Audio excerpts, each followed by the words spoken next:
And I would like to welcome all the dignitaries, the guests and delegates here with great joy and immense exultation. ECDF and I, Yatni Parmar, National Core Committee member, ECDF, and your host for the evening welcomes you all in this enlightening journey on Socio-Emotional Learning and Experiential Learning Summit, along with the Earth Literacy Awards 2022. I feel privileged to extend my warm welcome to the guests of honor, our panelists and sponsors who came forward and joined us, hence making it a cerebral celebration of this beautiful initiative by ECDF and team. So when I talk about ECDF, so ECDF is an initiative of DNA Foundation of Children and Women Development.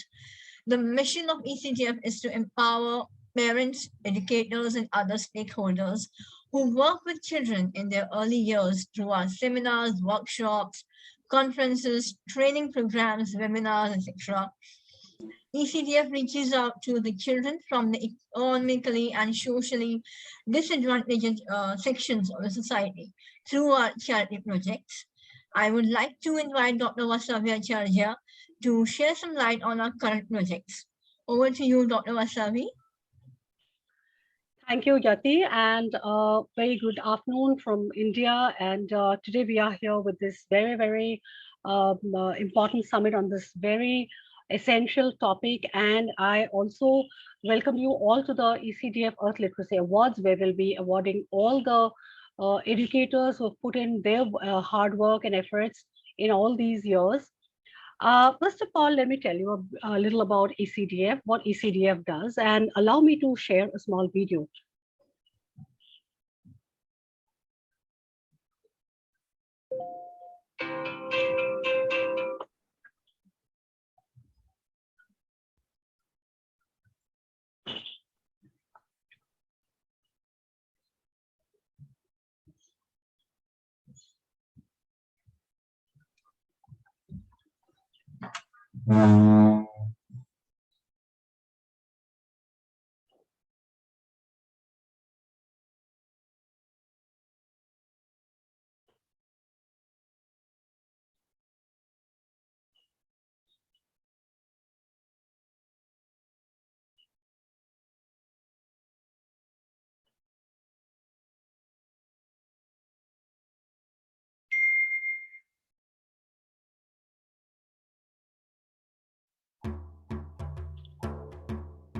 This is audible to everyone?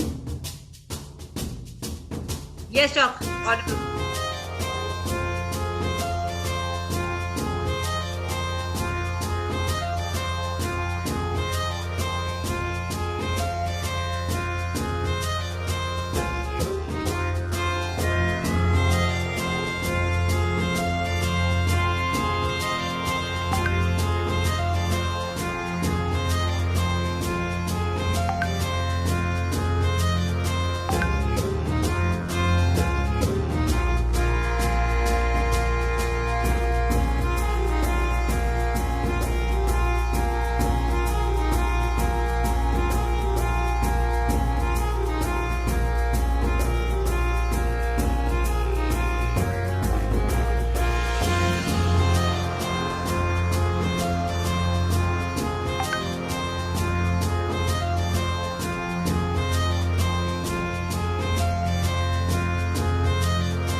So at ECDF, we essentially work with children from the marginalized sections of the society. And we are trying to, help them give have the best in their early childhood years. And we have come up lately with this project, which is a project for giving them educational support in terms of whatever requirements they have. So we've come up with this very kind of project based on the research on what is required for them. I wanted to show you a PPT, but I won't get into that. And I'll just say what we essentially do. We are looking at a long-term plan in terms of how we can support these children in their early years so that tomorrow they grow up to be citizens who are contributing and who are positive. So we have different projects that we have been doing in all these years. We have been supporting children from those who have, who left education, and then we try to get them into mainstream education. So we have been working with children which are of child-friendly Guwahati, and we have also helped them in developing different skills through which they are now able to maneuver better, and they are able to kind of even mix up with children who are uh, from the fortunate sections, and we are trying to bridge that gap in some way or the other. Um, from the DNHRA Foundation, which is the main NGO of early childhood development, we do a lot of women empowerment programs because a woman, as we know, really need to be empowered in terms of actually even bringing up their own children. So if a mother is empowered, she is definitely able to bring up her child in the right essence and in the right manner. ECDF has been also doing a lot of carnivals and different programs where which are all inclusive, and we invite children from all stratas of the society. In 2020, we did the Nava Uday project, and in the Nava Uday project, we helped children from the rural area, which is called the Nazira Ghat in Sonapur, and we got them, lot of play apparatus and also learning apparatus, and we train the teachers on how to use those apparatus. Now at the end of the day, when we talk about ECDF, this is a global platform. We've been working globally, and we've got wonderful resource people who are associated with us, and we've really built up a community. Now what we do, we have these programs, we have our head teacher training programs, we have our memberships, we have global online conclaves, we have the digital ECDF Worldwide Digital Parent Summit, then the EdClan, the Sphere of Influence, then we give the one-day courses. Some of these programs we are, kind of paid programs because we are raising fund to support these children. And some of our programs are also free programs where we, kind of reach out to everyone. Every educator is able to assess these programs and learn from them. So in these years, we have done more than 100 webinars. We have done a lot of courses. We have done a lot of these conferences and summits. And really, we have got a wonderful group that has been built up all over these years. We have our presence. ECDF has its presence in India, Australia, UAE, UK, Canada, New Zealand, Africa, particularly Nigeria, Kenya, Bangladesh, Malaysia, and the USA. And we have a few of our members even from Pakistan. So that's a really nice. So we are coming up with this project, which is called the Nava Uday. We are not actually coming up, we are into it, and we are just in the third month of it. And we are trying to help children from this village called the Habigaon. And these children basically are going to a government school which do not cater to any of their needs. They do not have a proper Anganwadi because that's not operating since last 2 to 3 years. So when I reached out to these children and talked with the parents, we understood that they were majorly concerned about what the children's future would look like because they have not been to school for the last 2-3 years. So what we did as our plan of action was we wanted to introduce good quality education, good health and well-being. We also want to promote gender equality because that is a very backwards area. And there, generally the preference is given to a boy. If it's a boy, they are more preferred to go to a school than a girl.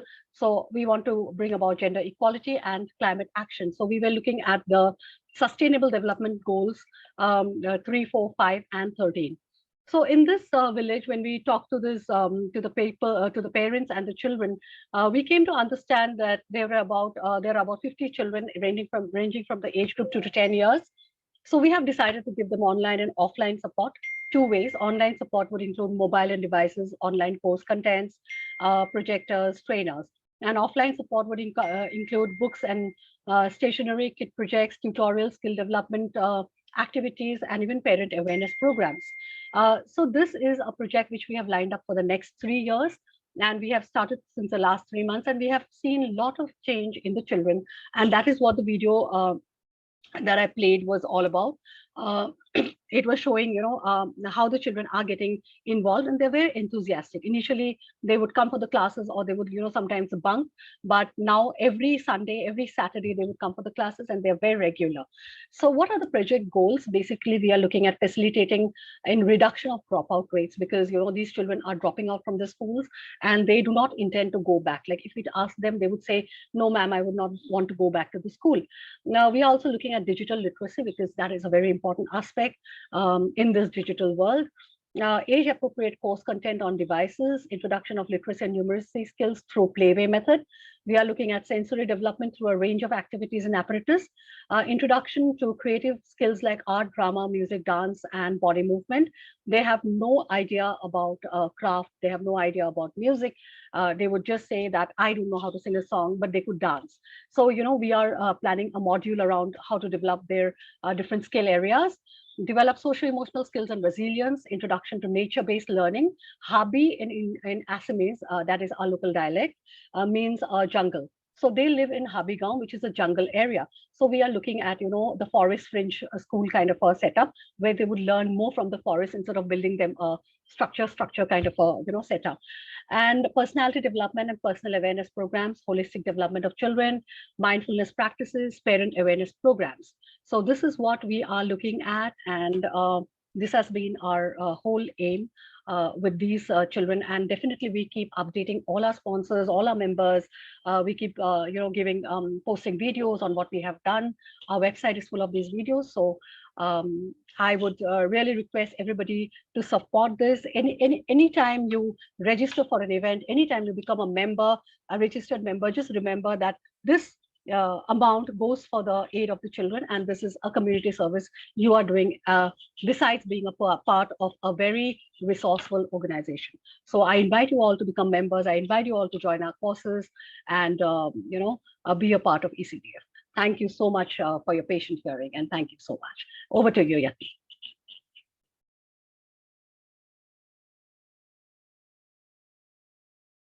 Yati, you're muted. Yeah, sorry. So moving ahead, we can now showcase our Ecdf magazine. Wasabi. Yes, for that I would invite Smriti Agarwal. She is the associate editor of Ecdf, and Smriti, please do the honors. This is the volume 3, issue 1 of our Ecdf journal. You'll have to just allow me to share screen, please. Yeah, sure. Yes. Just check that, Smriti. Yeah, thank you so much.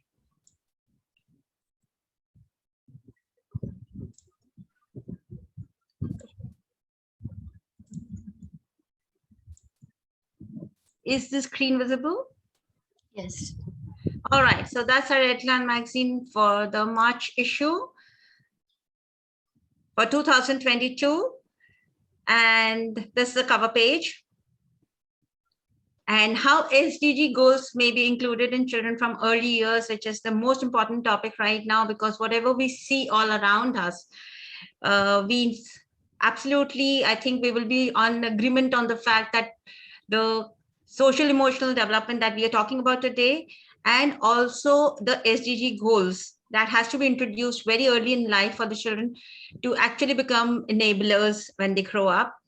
All the articles in the magazine for the journal are extremely enlightening, and they are full of very good advice, very good pointers for both educators and parents. So you can just have a look. This is about the ECDF and DN Foundation. A note from the editor also, Dr. Vasvi Acharya also mentions how what's happening in Ukraine and Russia, and how SDG is very, very important, because we need to see what our future looks like, and children are our future. So we have to really, really pay a lot of importance to 21st century skills, to social emotional development, and including SDG goals right from the very beginning. As always, the journal has experts speak, and the topics are immensely important and very, very relevant for early years. Conflict resolution by Ms. Kathy from Canada. You will find some amazing tips of how you can include that in your classrooms and in your daily life as a parent. For SDG goal, we have Linda Rose. Importance of play therapy. Of course, we know how much of importance of play has in the early years. Then importance of storytelling. Everything can be taught through stories, of course. Raising a total child. That's the right foundation by Ms. Toyin. Developing fine and gross motor skills in little children by Ms. Shobha Mathur. She has given you a lot of activities in her article that you can implement on a day-to-day life with whatever resources you have. Then we have the young voices, and if you see the topics like feminism and its importance in the society is penned by a teenage girl, Ifat Ikram, and bullying and its impact. It's not only say about bullying, it also talks about the types of bullies that we have and how do we, actually ensure that's not happening. After which we have the educators speak, and we have let your child make a real mark. It's all about writing. Of course, we're also tensed about writing and when to start and how do children learn writing and how do they write. It's by Miss Anam. And then we have making preschool classrooms emotionally safe and a place of learning by Dr. Mosmi Bhaumik. Importance of empathy and perspective by Ms. Ramandeep Kaur. COVID-19 sparks an overdue discussion is by Dr. Mayuri Datt. Importance of the right teacher training by Ms. Masuda Yasmin. And moving forward with assessments. Of course, don't we all love assessments as educators and schools? We love assessments. So let's see what is the right way of doing that. And so the articles goes one by one. The article that I would like to stop at right now would be, it's a very good article, but we have a very sad news associated with the same. You can just have this look of the magazine, the feel of the magazine. And I just do hope that you all have subscribed to EdClan and you're receiving it. Because if you're not, then you're missing out on the global perspectives and a lot of knowledge sharing, because we write, we invite writers and educators to give us articles, but on topics that are very, very important for all educators and all parents also. Like Dr. Vasi was talking about women empowerment, even mothers need to know all of this. And now I'll stop here for Dr. Vasavi to just give us a news. Dr. Mosmi Bhaumik, she has been very active in our forum, and she is an awardee for today's event, the Ecdf Earth Literacy Awards. And the very, very sad news is that Dr. Mosmi Bhaumik, she suffered a heart attack, and she's not with us anymore. So I request everybody for a 30 seconds mourning and silence in her memory.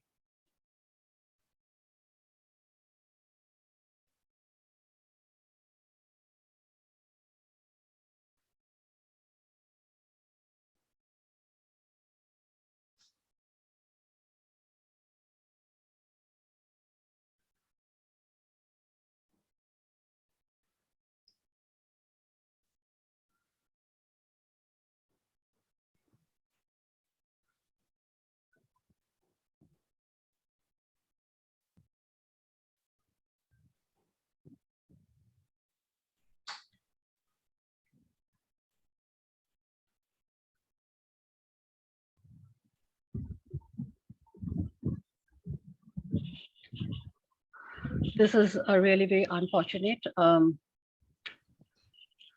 over to you, Smriti. Yeah, it was quite shocking when today in the morning only Dr. Vasi told me that she's no more. I was reading her article the other day, and we were preparing to honor her with the award. And today we get to know that she's there. Such is life. All right, apart from all the articles that we have here and that I've already told you about, we also have our events in the EdClan that are an initiative of D.N. Acharya Foundation for Children and Women Welfare. And so like Dr. Vasi was telling, all these webinars, conferences, and everything is to get people together to work for a greater cause. So we've been having a lot of webinars on different topics, which would be which are very enlightening, and there are a lot of takeaways for all the people attending it and talking about it. Online certificate courses, they're just one-day courses, and they get the participants get the certificates from that. We try to keep as many different topics that can be there, and a lot of learning there also. Then there's Story Ka Pitara, which is a regular with us at ECDF, and where we have the storytellers from the global storytellers coming in and telling stories and the way they should be telling that.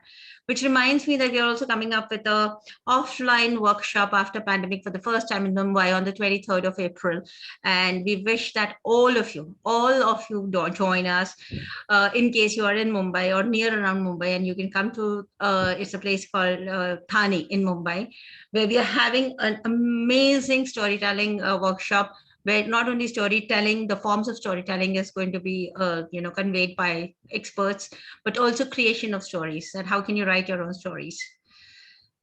So this is about look at that young girl talking about feminism. That's women empowerment right from the very beginning. So here I would be stopping and rest. The last feature for the magazine is the awards section that we would be filling up after the awards today. Thank you very much. Thank you so much, Smriti ma'am. Moving ahead, let's start with the introduction of our guest of honor for this startlingly beautiful evening. We have Mr. Vasant Agarwal. Is he here with us on the panel right now? You're Yes. muted. Yeah, he's here. He's Okay. there. Yeah. So Mr. Vasant is an eminent educationist and psychotherapist. He's a director, he's an author of The Accidental Addict and the Power of Positive Thinking. He's a senior management consultant in healthcare. He's a speaker at international conferences, and the key teaching competencies of his include emotional intelligence, profiling, assessment, and psychometric assessment, DMIT, and behavior management. Today we have Mr. Vasant Agarwal with us, and he'll be talking on the power of emotional intelligence. Over to you, sir. Thank you. I'm really grateful to all of you and Dr. Wasabi to invite me to this important conclave. I'm here in Pune, and there's been a power outage, so I hope it doesn't happen again. But yes, I'm an author speaker on emotional intelligence. I've written several books, and I've spent over 40 years in America, come back to India to give back to my country. And on my return, I came across this field called emotional intelligence, and I didn't know anything about it. So I decided I must learn and I must educate myself as to what this is all about. So I started meeting with counselors and with parents and with teachers, and soon I realized the lack of education and awareness on the subject matter in our country. In fact, I was at a recent get together the other day, and somebody asked me, they said, "What do you do, Mr. Agarwal?" And I said, "Well, I'm involved in emotional intelligence." And they looked at me and asked me, "Is this some new virus? ये क्या नई बीमारी है क्या?" So that tells you the lack of awareness on the subject that we have in our country. And that is the challenge. That is basically what I've decided to spend the rest of my time pursuing. So on the subject, let us first define what are emotions. Emotions are nothing but feelings, excuse me, feelings that turn into thoughts, that turn into emotions. Oops, looks like I've lost you. Am I there? You're there. Okay. So those emotions then cause an action which result in a reaction. And that cycle continues as we deal with other people. Now, it's interesting. It's not what someone says, it's what they didn't say. It's not what someone does, it's what they didn't do. Because therein is a certain amount of expectation that that we all have when we go into any transactional relationship. So having identified our emotions, having to identify is the main thing. Emotional intelligence is really nothing more than how to say sorry and thank you, how to say, how can I help you, how to think about your actions and reactions to what other people say or do or don't do. So basically, there are four components to emotional intelligence. The first being self-assessment, the second being self-regulation, the third being empathy and compassion, and the fourth being relationship management. So these are the four pillars of emotional intelligence, and we can talk a lot about it. There's so much to discuss. So if you don't mind, can I have you show the first slide, please? The presentation. Yeah, sure.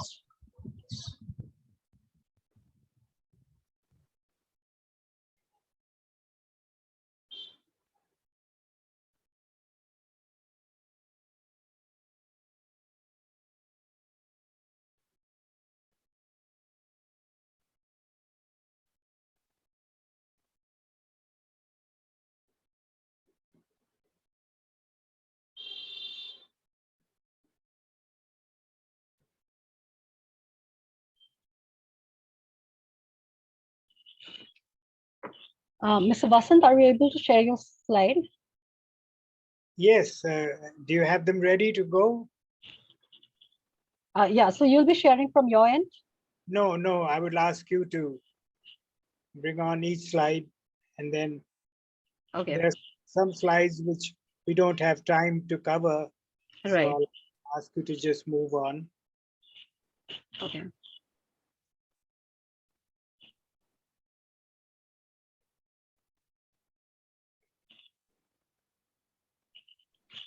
Just give me 1 second.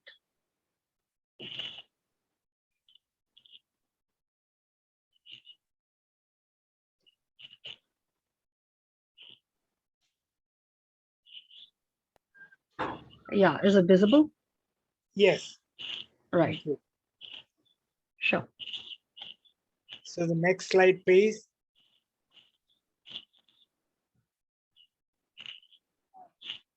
Is the slide readable? Can you see the text? Yes, Okay, it's visible, right? right. So basically, just covering what it is, emotional intelligence starts when we are very young. In fact, when we are very young, most people wait in life to pick up on emotional intelligence. Actually, it's in our younger years, when we grow up, that we develop our emotional intelligence. Most people are unaware that our IQ, our intelligence quotient, does not change. It is our emotional quotient, or EQ, that develops and transforms all through our life. So this is something that, people, parents, everybody talks about IQ, marks, grades, percentiles. And actually, that's not where the answer lies. The real answer lies is in your EQ, your emotional quotient. And it's been proven that as that EQ develops and forms your personality, that you will find ability to achieve your potentials far more than your IQ allows you to. Next slide, please.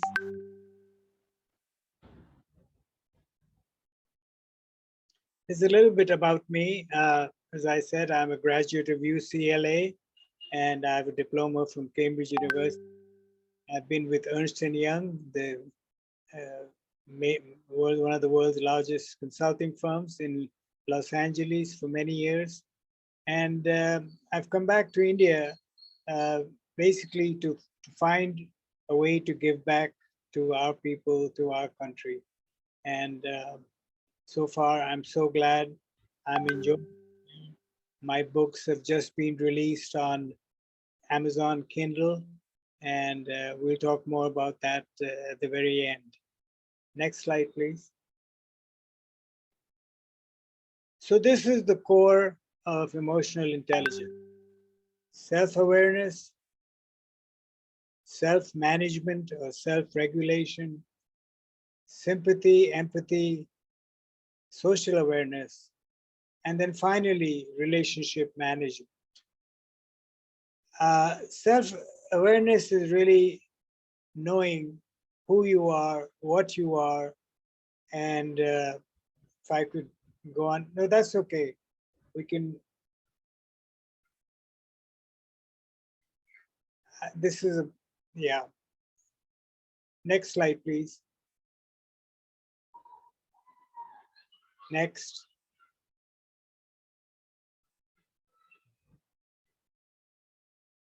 So this is a very brief description of emotional intelligence: our ability to recognize and understand our emotions, those of ourselves and those of others, and the ability to use that awareness to manage our behavior and our relationships. So that summarizes what emotional intelligence is all about. Next slide, please.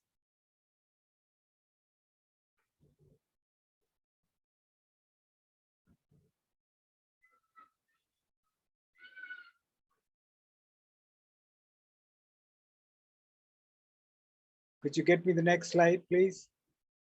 There's a slide, I think it's not moving on to the next slide. Can I just share? I'll reshare very quickly.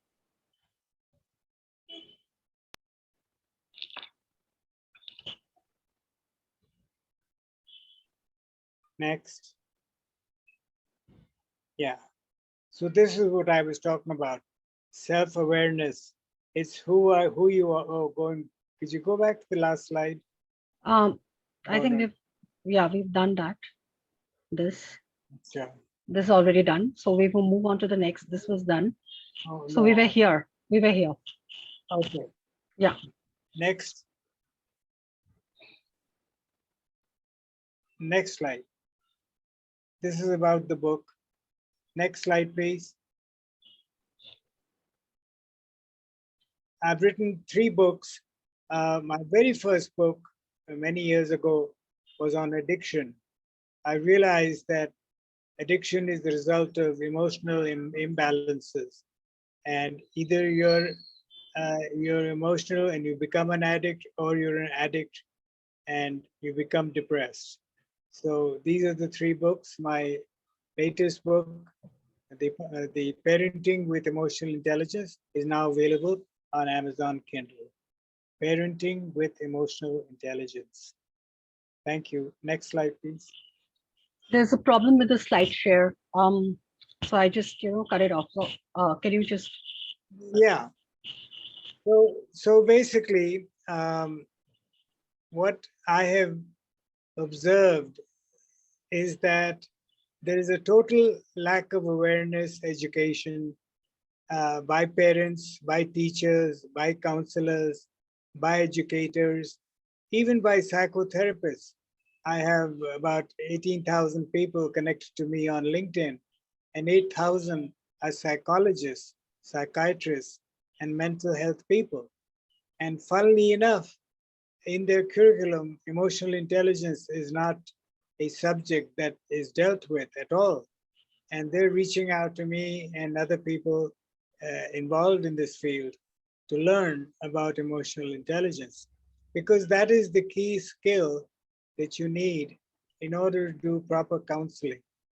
When you have a patient, as you know, and they come to you, you have to know uh, as part of your mental health capability about emotional intelligence.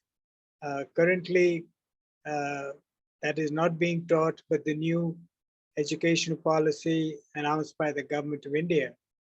It is mandating that every school, college, university in India have emotional intelligence in their curriculum, and that they have at least one trained and certified counselor on emotional intelligence on their staff.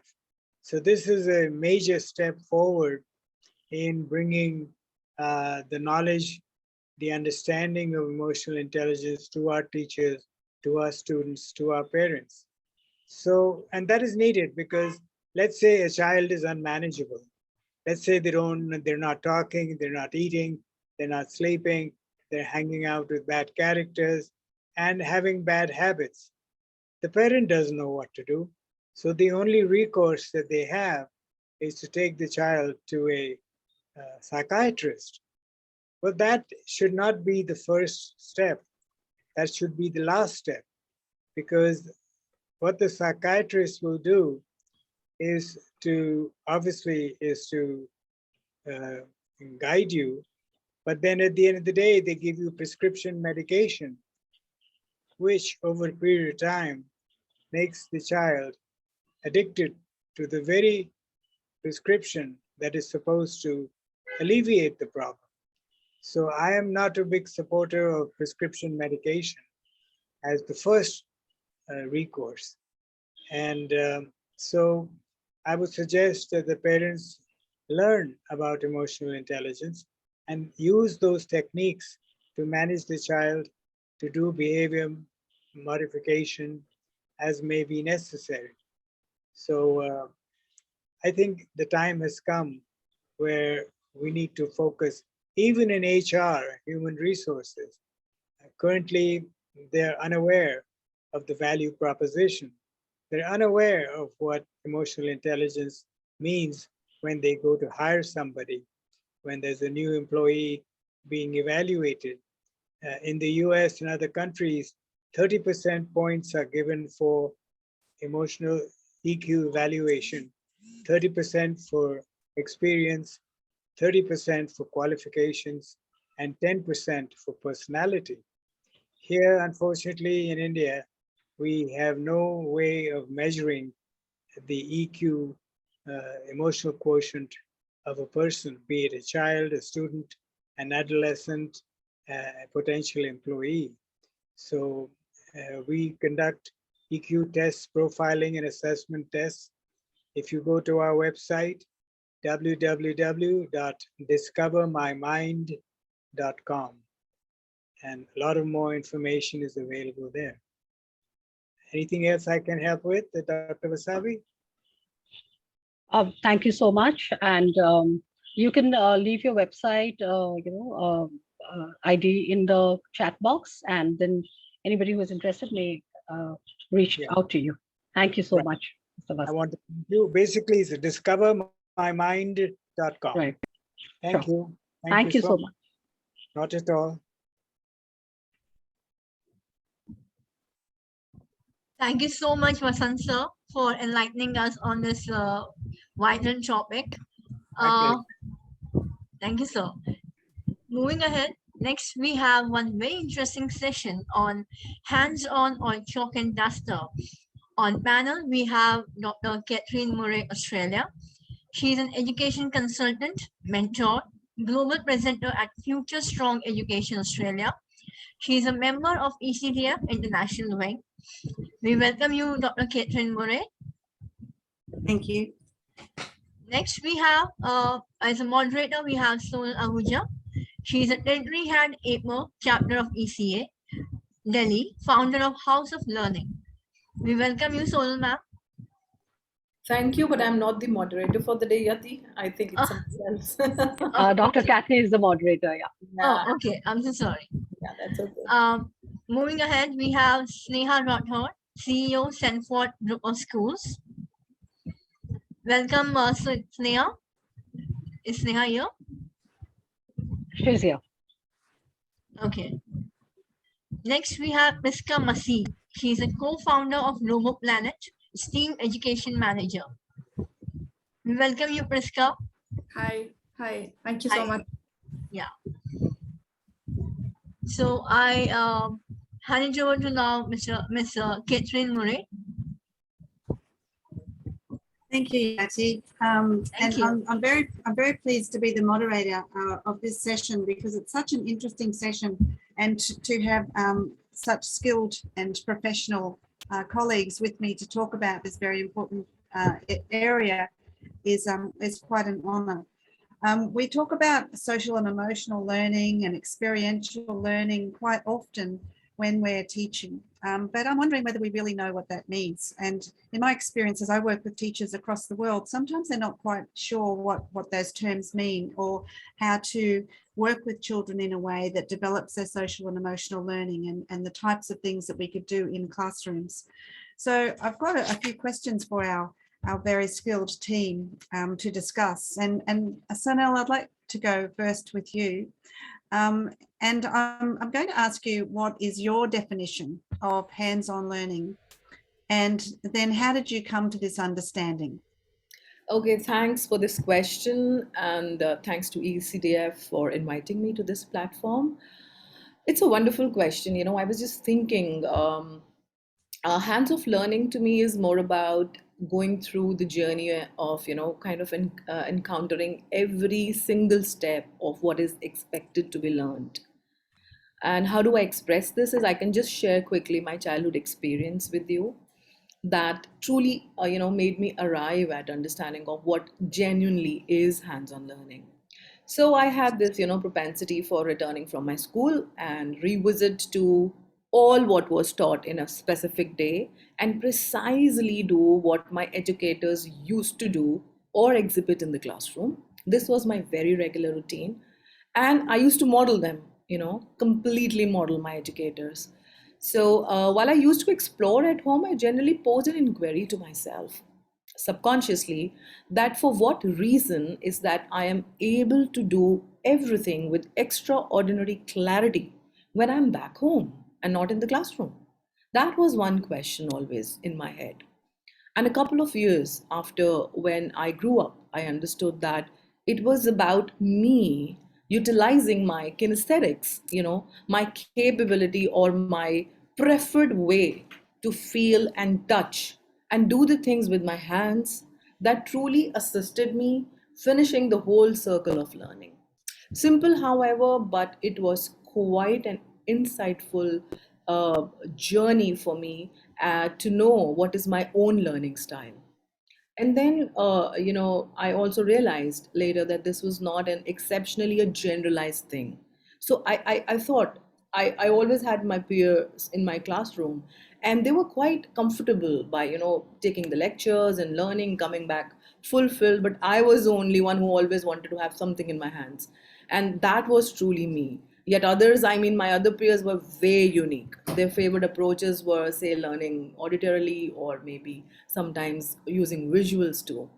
Henceforth, the understanding that I felt that every child has, a strategy that they use to remember the information more efficiently while studying. And some of them take notes, some of them draw the diagrams, some prefer to listen to lectures, and so on. Since I feel no learning style fits all, we all know that there are a lot of researches conducted in order to understand the way the students learn new information best.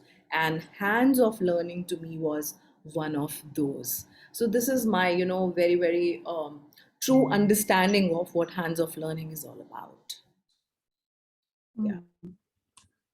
Thank you, Sanel. It was interesting that you pointed out that every child develops their own strategy when they're learning. Do you want to talk a little more about that?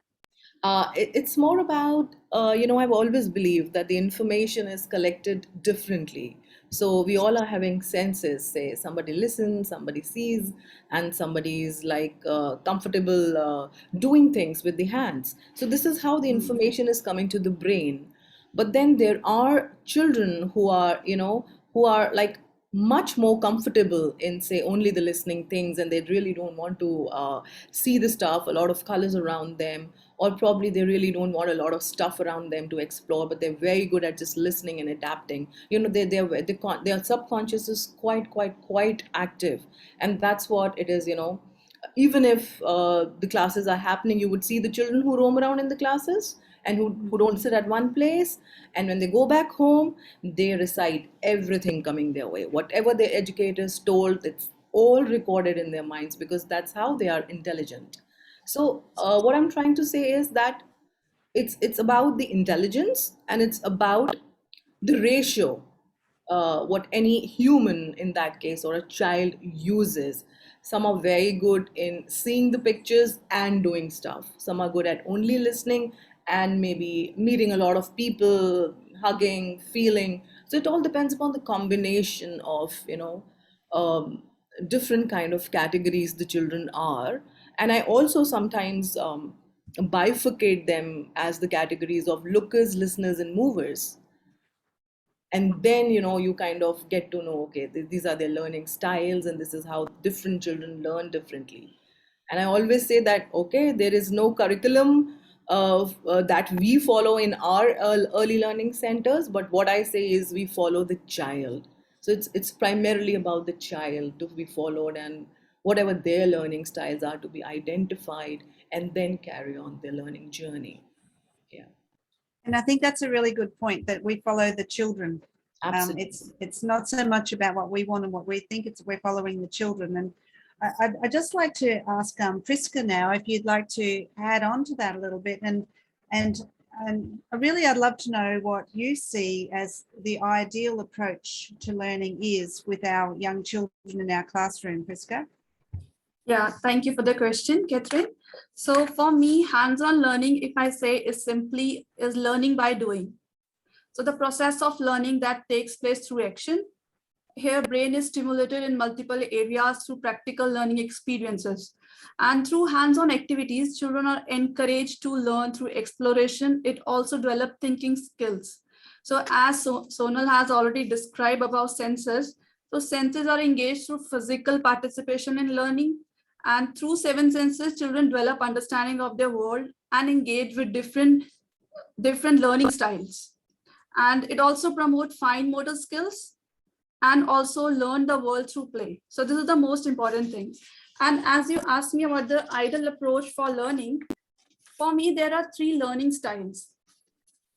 What I learned in my occupation and profession, that there are 3 learning styles, that is visual learning, auditory learning, and kinesthetic learning. So if we talk about visual learning, that inspires learning, that means a student concentrate well on activities by looking and enjoying at the picture books, playing with patterns, sorting shapes. And if we talk about auditory learning, it is like listening and talking. So it's a interactive way by teaching them rhymes, having stories. And if we talk about kinesthetic learning, so that is basically involved in physical touching, feeling, and involved in new activities, brainstorming minds. So adding further into it, there are 3 Ds, which I follow the pattern as a teaching style, that is directing, delegating, and discussing. And that I think that every educationist should follow, and this is a very insightful thing to understand while teaching our students in early childhood learning and development. So if we talk about directing style, this is just like listening and following the directions, and discussing style is through interaction, and delegating style through learning, through empowerment. And I would also like to add further some reasons on hands-on learning, why it is important for early childhood development, and it stimulates growth of the brain. And if we talk about growth of the brain, there are 2 sides of the brain, that is right side and left side. So right side stimulates visual learning, creativity, imagination, and the left side encourages about problem solving, awareness, sorting and organizing. And other reasons I would like to add you is that hands-on learning encourages multitasking through listening, speaking, touching, and using of senses to explore the environment. It also helps children in problem-solving strategies, and it also allows young children to interact with learning materials and make mistakes. And this is the most important thing for a student. If they make mistakes, they learn in a practical manner.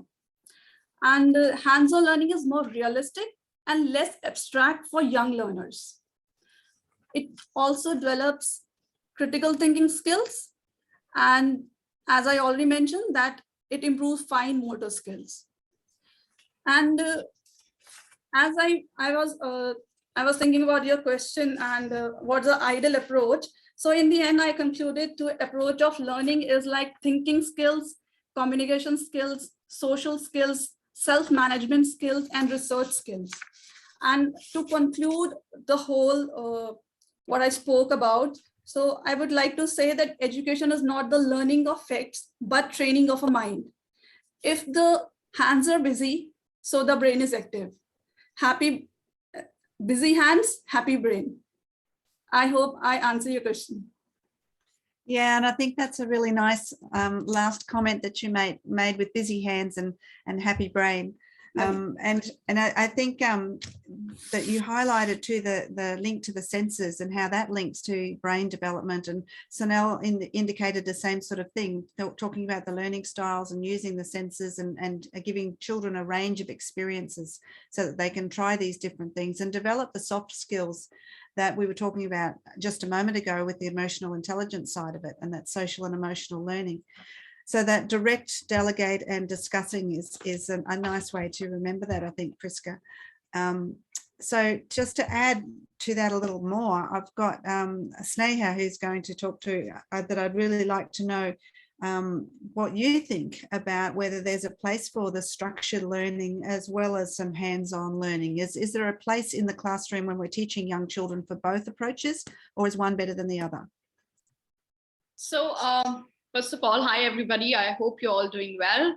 Thank you so much, Catherine, for the lovely question. You know, when we talk about chalk and duster learning, when we talk about hands-on learning, I think everything has its own space in the learning process, right? I can't really say that you know, chalk and duster could be just, you know, sidelined and, you know, should be just thrown out of the classroom, and only it should be more of interactive based learning and hands-on learning and a lot of activities and all those things. Because especially when I talk about in Indian settings and otherwise also, right, it's very important that the child you know, at some point will start writing. And also the teacher also needs a space in the classroom to really explain something to the child. You can't really, you know, replace the board, your whiteboards or, you know, the blackboards to a tablet or something like that in the classroom, right? So it has its own place in the classroom, whereas in the teacher comes and probably she does some interactive activities on the board itself, something that spontaneously comes to her own mind. So she has her own way of teaching in the classroom. So both are a very also an important part of a classroom teaching. We can't neglect that. But of course, majority, if I say, it has to be a lot of hands-on learning. It has to be a lot of free play.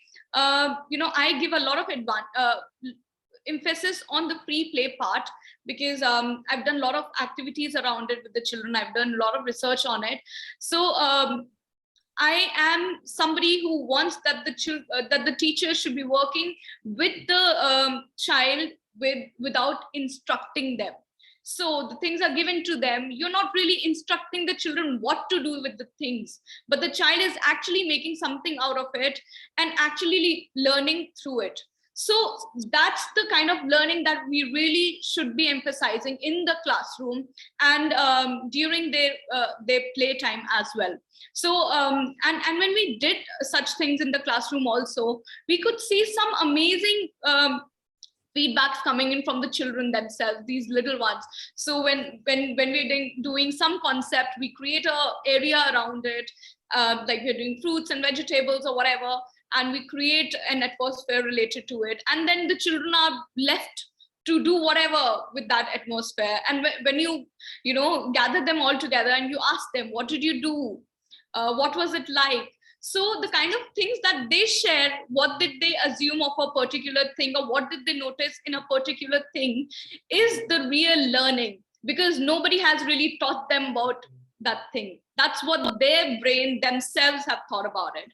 I mean, for example, I remember we were doing an adventure day out in the park, and we gave them some material and we said, okay, go out, go play, do whatever you want. So when we did like a round circle and we asked, what did you become, what did you do? So a 2-year-old just said that I became a baby Batman. And we were like, what's a baby Batman? So he says, I'm a baby and I wore a cape, so I'm a baby Batman. So the kind of imaginations that children sort of build around it, this is what we need in classroom teaching. This is the kind of thing that we should promote, especially in the early years. So hands-on learning, a lot of free play is something that we should focus on, but of course, keeping the chalk and board also in the classroom. Thank you. That's a nice examples there of experiences that you can give children so that they are learning through the process of what they're doing, rather than worrying so much about the product, which is something that I'm always passionate about when I talk to educators, all that learning that happens along the way.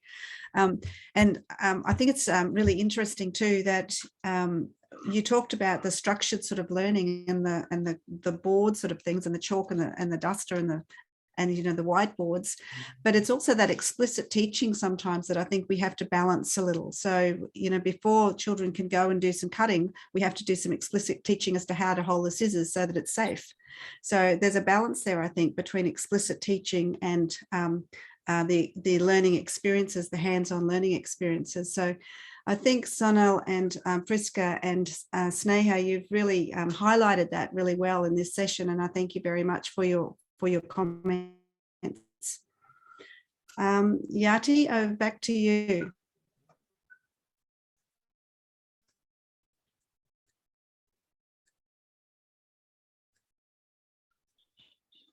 No? Yeah, so let's move ahead to the next session. We have with us Priya Pandya. Priya, did you join in? Yes, I'm here. All right. So just one moment. Priya, can you introduce your app, the Play Fit Fun, and it's Luca and Friends. So Priya is going to talk about staying fit online, right? So Priya, she's the PR manager, and she would be introducing Luca and Friends, which is an app brand of Gofa International from Hong Kong. Over to you, Priya. Thank you. Thank you. Hi, everybody, and it's lovely to grasp even a little bit of what I grasped when I joined. I'm here actually to talk about my app, which is Luca and Friends. It's run based on AI. So we've discussed over here about learning and how hands-on learning is important, and how keeping children engaged or keeping them motivated with what's going on. A lot of different aspects of learning, and I think predominantly educators as well as parents concentrate more on that. How is my child going to learn better? How is the child getting smarter? How is it getting smarter than the other child? Or I'm going to make a doctor out of the child, which may not be wrong. It's a competitive world. Oftentimes, children's fitness gets overlooked, as in more parents than not would worry more about oh, my child is a slow learner, my child is lazy, but very few would say, okay, how do I get my child kind of start moving, grow, how do I say that, keep attention, keep engaged in one, get some focus on one area of whatever they're doing, stay focused and engaged. So the app Luca and Friends that we've launched in India, it addresses those issues. So basically what the app does is, it's run on AI, motion capture technology. So the child doesn't have to touch the gadget. So it's a hands-off kind of a learning experience. We've all seen children sitting there, using their fingers and playing and watching cartoons, and I'm sure my learned friends here, there has been a lot of research where children who watch that many cartoons pick up a lot of violence because of what they're watching through the day. So so with Luca and app, it addresses a lot of different issues in just one kind of a solution. It's calibrated with motion capture technology. So the child keeps hands off. The gadget stays about 1 or 2 feet away from the child, and you calibrate your movements. And what does the child do? The child tries to kind of either catch or select a number, add in do a mental math, and kind of do various these kind of activities which are learning based, where actually aligning all these learning activities with STEM learning principles. And we're also including English learning, because we realize that a lot of families have children, families are bilingual, and children grow up where English is not necessarily spoken in every household at home. But then out there, it's a competitive world. So we've included English basics as well. And we're growing, it will grow as the child progresses step by step from game to game. The other part is also fitness. So basically, when because it's curriculum based, if the child is trying to catch a yellow banana or a blue ball or a basketball or a football, if the child is trying to kick it, so that's basically your motor skills addressed already, and your attention span. I've tried playing this game before I accepted this job. I was like, what? So many apps in the world. So I tried playing it, and as a 47-year-old, I was totally addicted. So I was trying to get into the screen, to stoop in there and get my hands calibrated, but it was truly, I felt I should have done this as a child. And I'm sure all of you all also know about how motor skills and attention skills, all of them can have an effect right from early childhood to adulthood. So I have a small clipping that I would like to show. If there are any questions anyone wants to ask, I'd like to share a small clipping. Yeah, your share screen is enabled. It's enabled, right? So I should just go ahead. Right.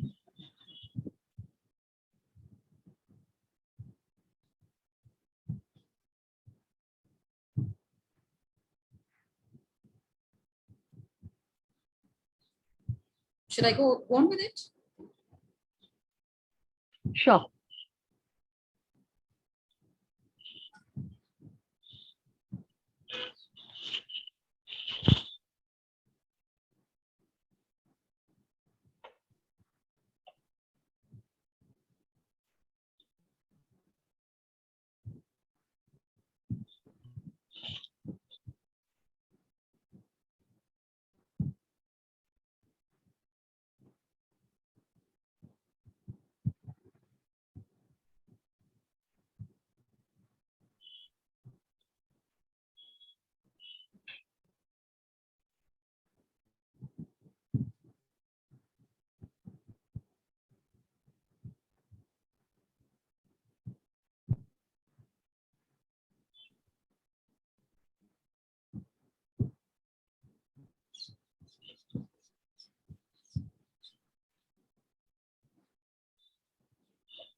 So yeah. Are there any questions that maybe I can answer at the moment?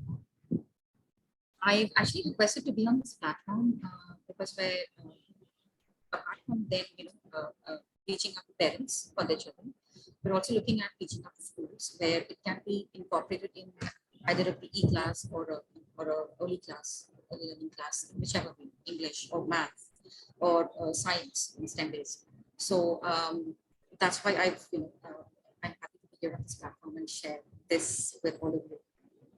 So Priya, what you can do is you can leave your contact details in the chat so that anybody who is interested can get back to you. Thank you so much. Thank you so much. Over to you, Yati. Yeah, so it was an amazing session, Priya. Really glad to have you on our panel. Thanks. So moving ahead, next we have our session, a panel discussion on importance of SEL in early learning, early years. And we have on panel Shilpa Fortness as moderator. Shilpa Fortness ma'am is a teacher trainer, a mentor, a curriculum planner, and a life coach with 25 years of experience. We welcome you, Shilpa ma'am. Thank you. Next, we have Dr. Rajiv Gupta. He is the founder director of Golden Bells Preschool, Golden Bell Early Years, the Indian Public School and Rachna Sagar School. We welcome you, sir, on board. Thank you very much, ma'am. Thank you. Next, we have Dr. Sue Allingam from UK. She is the founder of Out of the Box Consultancy UK. We welcome you, ma'am. Good morning. Hi. Over to you, Shilpa ma'am. Yeah, thank you. Thank you, Yati. Thank you. Thank you, Dr. Vasavi and team ECDF for giving us this opportunity to discuss the most crucial, a very crucial element of SEL. We always talk of holistic development in early years, and somewhere SEL, as educators, we'll say, oh, we all do SEL in classrooms. But today, with our eminent educators, Dr. Rajiv and Ms. Sue, we would like to take it to the next level. So we're not going to debate and discuss on what is SEL right now. More than we all understand, we've all come up with our creative names to give that we've given to SEL. We've spoken about, we call it, some call it happiness curriculum. We're talking of life skill curriculum. We even call it mindfulness curriculum and those. But at the end of it, if you look at it, it's under one aspect, and which we're looking at as socio-emotional learning. And as I think Dr. Catherine mentioned, we're looking at this as a process and not as a product. So and especially in early years. So today on this platform that ECDF has provided us, let us go this one step further, more than talking of what is SEL, if we may go one step further and look at having making it a more planned and structured for early years, if we could do that. So my first question is to Ms. Sue, if with her decades of experience in this area, it would really be enlightening to offer all of us, and it will be a great takeaway for all young educators also to understand how can we talk of SEL in an early years classroom in terms of curriculum planning. In terms of, along with planning, obviously comes the implementation aspect for a teacher in the classroom, and whether we like it or not, or we love it more, the assessment aspect, whether SEL needs to be assessed, doesn't need to be assessed, how to assess. So if you could share your experiences and your thoughts on this whole aspect of SEL planning, SEL implementation, and SEL assessment in a classroom. And then I would come to Dr. Rajiv to add on his bit to the whole thing again.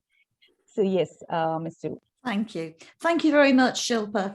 And I've only got a few minutes, not a whole day. Okay. It's been actually really interesting listening to the last speakers through the opening of this session, because it's not, we can't have an early years curriculum unless we have an understanding of social and emotional. In England, we call it PSED, personal, social, emotional development. But unless we are emotionally literate adults, we cannot even begin to work on our curriculum. Some of you, or perhaps all of you, may know of Loris Malaguzzi, who is behind the Reggio Emilia approach. He speaks of the environment as the third teacher. PSED, social emotional learning, is underlying every single piece of my work and has done for hundreds of years. The third teacher, that environment, is both the physical environment and the emotional environment. If you are that small child, however old, between birth and 5, birth and 7, walking into an environment that might look lovely, but the adults are all and their arms folded, that gives you messages. It's about the messages you get from your environment. I've actually, just to do a quick plug, I did write a book about the importance of emotional literacy in the environment for early years. But so we have a negotiated environment. We have an environment where the adults work to understand the children, but the children understand the adults as well. Julie Fisher talks about the negotiated environment, and none of this can be anywhere near possible without what Dr. Agarwal referred to earlier as self-awareness. As adults, we need to be self-aware of our emotions and how we feel. Kathy Murray talks about the emotional backpack. It's the stuff we bring with us. So emotional literacy affects our planning because we need to get how we feel and we need to look at how the children feel. And that is our planning for everything. I'm not a great fan of explicit emotional lessons, if you like. We used to have a guidance document in this country produced by the government called Social Emotional Aspects of Learning, SEAL, whereby there were set lessons about how to be a good friend or things like that. I saw a how to be a good friend lesson once with 5-year-olds where the adult completely ignored the fact that a little boy wanted to talk about his birthday and had badges all over his front saying he was 5. And she completely killed his enthusiasm stone dead because she wouldn't let him share it because she was following her mission. Now, that is not a positive social emotional learning environment, because the message she gave out to that child was, you're not as important as me because I've got stuff to say. That child's emotional feelings for the rest of the day were shot to pieces. His learning just collapsed first thing in the morning. So we have to have our emotional environment in our minds while we're planning our curriculum. And it's interesting that people have spoken about physicality today as well. I'm very fortunate to be on a special interest group for physical literacy. Physical literacy must run alongside emotional literacy, because unless we're comfortable in our own bodies and we understand how our bodies work, our emotional literacy isn't necessarily secure, if you like. So the elements of physical literacy are the affective domain, which means being comfortable in our own selves and our emotions. The cognitive domain, because physical understands cognitive learning, and the physical domain, obviously, because if we're physically comfortable in our chairs and whatever, then we are more settled in our learning. The little boy whose birthday couldn't be celebrated by the adult who was talking about being a good friend, the irony. Oh, hello. The adult wasn't recognizing his emotional experience and could have run her entire lesson through his birthday, but decided to just go with the whiteboard. So the planning has got to be from a physical literacy aspect. Does this environment physically suit these children, or is it an all singing, all dancing environment where the children don't feel comfortable? And is it emotionally literate environment where the children are allowed to feel comfortable, like me with my teddy bear, who was always part of my classroom for the children to talk to? So we've got those aspects. The implementation, I think, kind of fits in all with the planning as well. Unless you have a physically, emotionally comfortable environment, you're not going to get the best learning in any subject. So your curriculum planning must be underpinned by that. But most significantly is brain development. Your emotional and well-being and your self-reg and everything, self-regulation forms in your frontal lobe. Many of our children come to us maybe not having such a great home life. We are their mainstay point. We are their significant other. We are their key person, that emotional attachment stuff. It is for us to give them that safe point to help their cognitive development in their frontal lobe in order to support in their parietal lobe their reading, writing and arithmetic. So unless we get that bit right, we won't get that bit right. And if we want to assess, my final bit of my talk is we use the Leuven scales of wellbeing and involvement. I haven't got time to run a training on Leuven scales of wellbeing and involvement for you, but if anybody wants to contact me about that, I would be very happy to be in contact. Leuven scales basically 5 points of well-being, 5 points of involvement. And if you don't get the well-being bit right, you are finished with the involvement bit. That's me. Yeah, thank you. Yes, I agree with you. And I think what the emotional and the physical environment and how that is helping would help or lead be crucial in planning the curriculum, taking it to the implementation process. But if I may ask you, Ms. Su, how important the assessment aspect that we keep talking about, is it really essential in early years to assess SEL or not? Well, If yes, then how? that's an interesting one, because I would argue that SEL is fundamentally assessed in every other curriculum assessment, because it underpins. And if you've got the SEL environment wrong, you might not get the best from the children. And if there are children that you are concerned about their social and emotional needs, that is when you fine tune on your Leuven scales and you assess against the scales and see how you can improve your environment to support those children. Because with the best will in the world, we aren't all 100% comfortable and well-being with our social emotional health every day, are we? Because anything might happen. We might be tired. I mean, in England, our clocks changed last night and we lost an hour of sleep, which made me panic a bit about what time we would be I would be able to be involved in this. But anything can tip the balance. And if we have a child with a very low level of emotional, social emotional comfort, their learning isn't going to be the best. And when you get to know your child, the assessment of that child in maths, literacy, whatever, if it dips, it could well be a social emotional thing. But if you are particularly wanting to, I don't really like the word assess in this instance, but make some judgment calls on a child's emotional learning, then you would use your well-being scales to think, well, hang on a minute, what's not quite right here? And that will underpin all of your others. So I'm not a big fan of social emotional bought-in programs and tick box assessments, hence the out of the box, in brackets, company name, if you like. Because if you're getting the emotional environment wrong, you're probably not doing the best teaching for that child. I agree, completely agree. I think all of us would agree to what Ms. Su just mentioned, which I think brings me to the next question, which I would like to address it to Dr. Rajiv. What Ms. Su, taking off from what Ms. Su was mentioning about making a judgment call when it comes to assessment. So what this is done by the educator or the facilitator or the teacher in the class. So my very core to me is the teacher training aspect. What kind of skills are we looking into teachers? Or I know there are certain that are inbuilt, the judgment call comes from within and those kind of things, but still you have multiple schools under you. And so teacher training, training the teachers for SEL in early years becomes crucial for us. So that is something that I would want you to address on.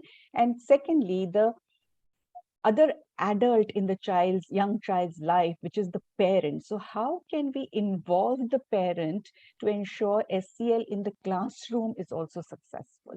So Dr. Rajiv. Thank you, Shilpa. First of all, good evening to all of you, and Sue, good morning. And Dr. Vasvi and the entire Ecdf team, heartful congratulations for this wonderful event. As Sue rightly said, are we really qualified to assess anyone? What is the most important fear in the child's life, the exam or the results? And that is an ongoing battle for 14 years in the schooling years in India, and then the college years, and then the entire life. Every day, every second of our life, we are being assessed. We are being judgmental. When we sit on the either side of the table, we become a judge. But are we really judge enough to judge anyone? No.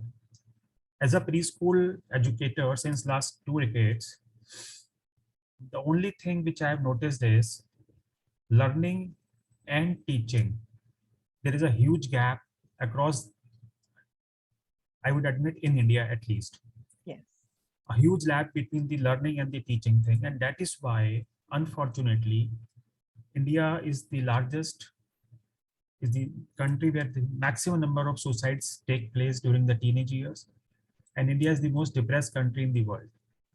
And both these things are related to your socio and economic factors. Be it your education, be it your lifestyle, or be it whatever way you are living or existing your life. Last 2 years, everyone has been through the corona and the pandemic times. And the major hit has been on the children in the age group of 2 years to 10 years. They have been deprived of their basic fundamental education. They have been deprived of their homeschooling, and they have been deprived of their well-being at their home also, because they have been victim to so much of socio-economic abuse for the 24/7 for the last 2 years. And now, since the schools are opening, fortunately, the parents as well as the children are so scary to join the preschools. The worst hit has been the kindergarten sector. And this has been the major cause because we have not been able to, unfortunately, provide a platform where we can give quality education to the kindergarten children in so many years gone by.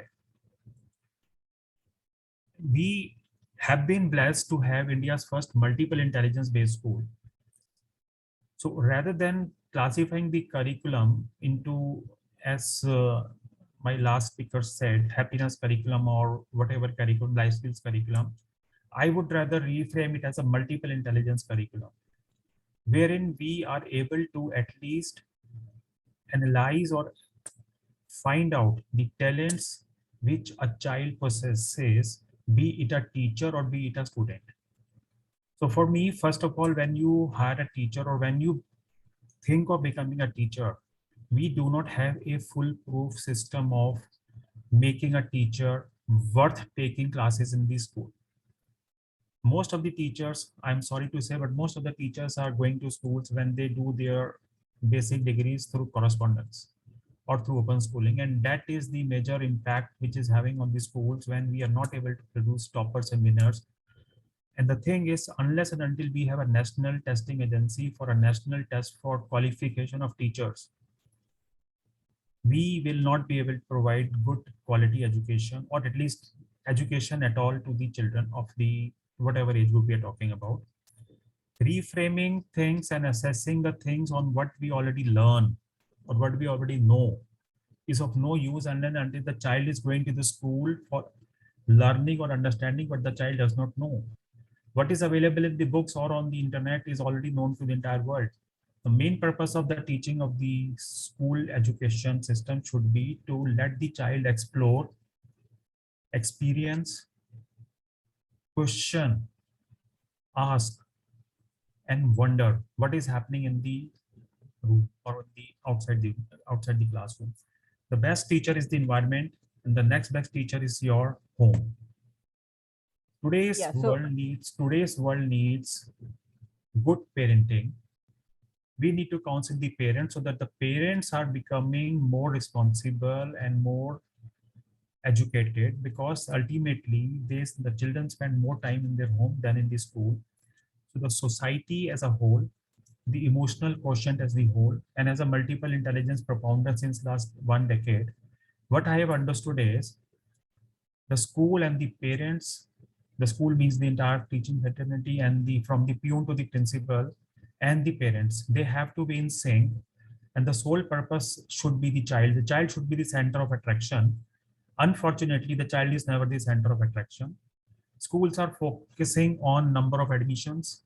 Teachers are focusing on their increments in their salaries, and the parents are focusing on the marks. And at the end result, the child is being ignored.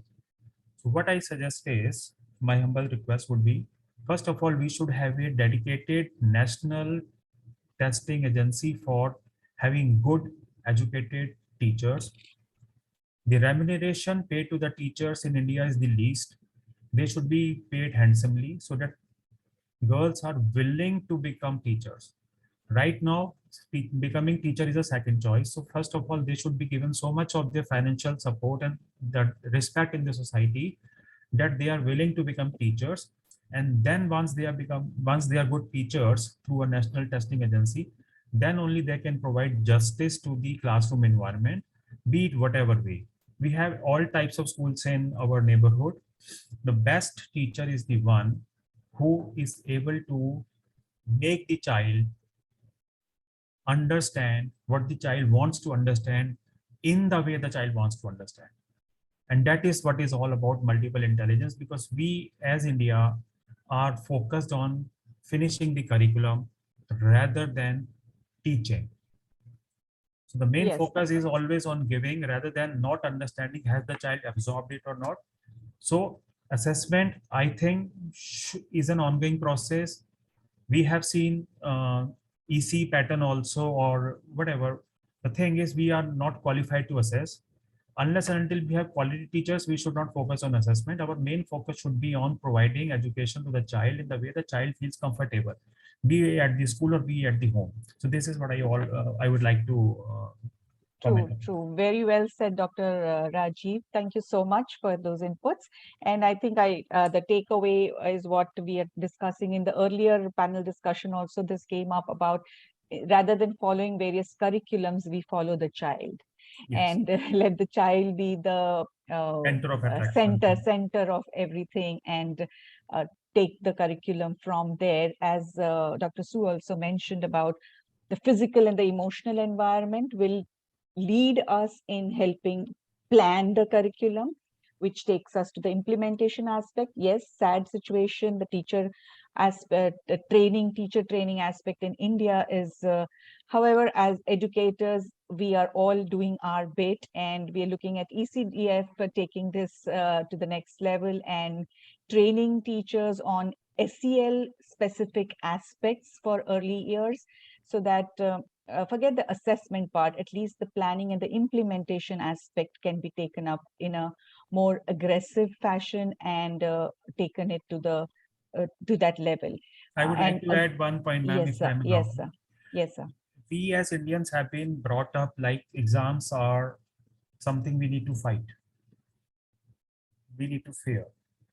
Yeah. And I am very vocal about this, but the thing is, if at all anyone is listening, the people in the education ministry or in the center are listening, exam is not a thing we need to fight. We need to love our books and we need to love our exams. When our Honorable Prime Minister releases a book by the name of Exam Warriors, so is he expecting the children to be warriors? Warriors are one who fight. So we don't need exam warriors, we need exam lovers. Yes, thank you, sir. Very true. Dr. Exactly, Rajiv. exactly. Well said. Thank you so much. Thank you, Dr. Su. Thank you, Dr. Rajiv, for your inputs in this. And over to you, Yati. With this, we close this panel discussion. And thank you so much, ECDF, for giving all of us this opportunity to at least start thinking about this topic and take it to the next level. Thank you so much. Yes, Yati. Thank you so much, ma'am, for enlightening us. Thank you so much, Rajiv, sir. Thank you so much, Sue, for enlightening us on this vital topic. Moving ahead, we have our next session on learning self-regulation through play. We have our speaker, Carrie Sutton from Australia. She's an educator, speaker, and author. Carrie launched her second book, Raising a Mentally Fit Generation. We welcome you, Carrie, and over to you. Thank you. Thank you, Yati. Smithy, could I share my screen? Is that possible or not? I do have a PowerPoint, but if it's okay, if you can't do it, that's okay. It's possible. It's possible. You sure? Just try it.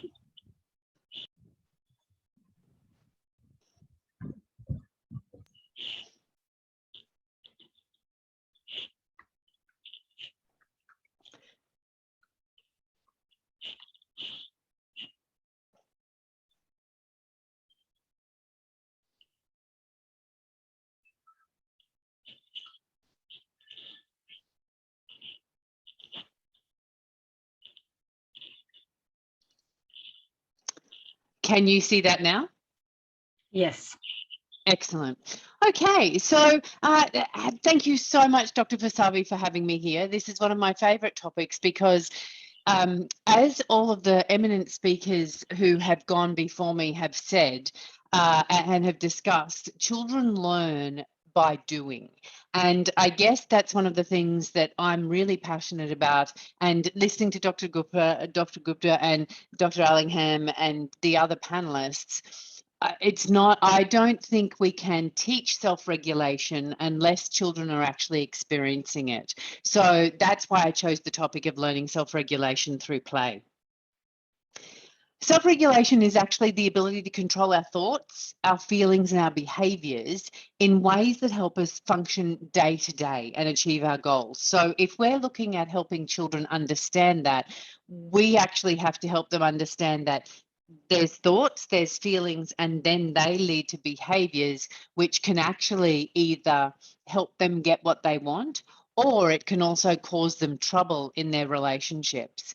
So ultimately, our goal as early childhood educators, or as educators throughout the schooling system, is that we really do need to help children build self-regulation skills.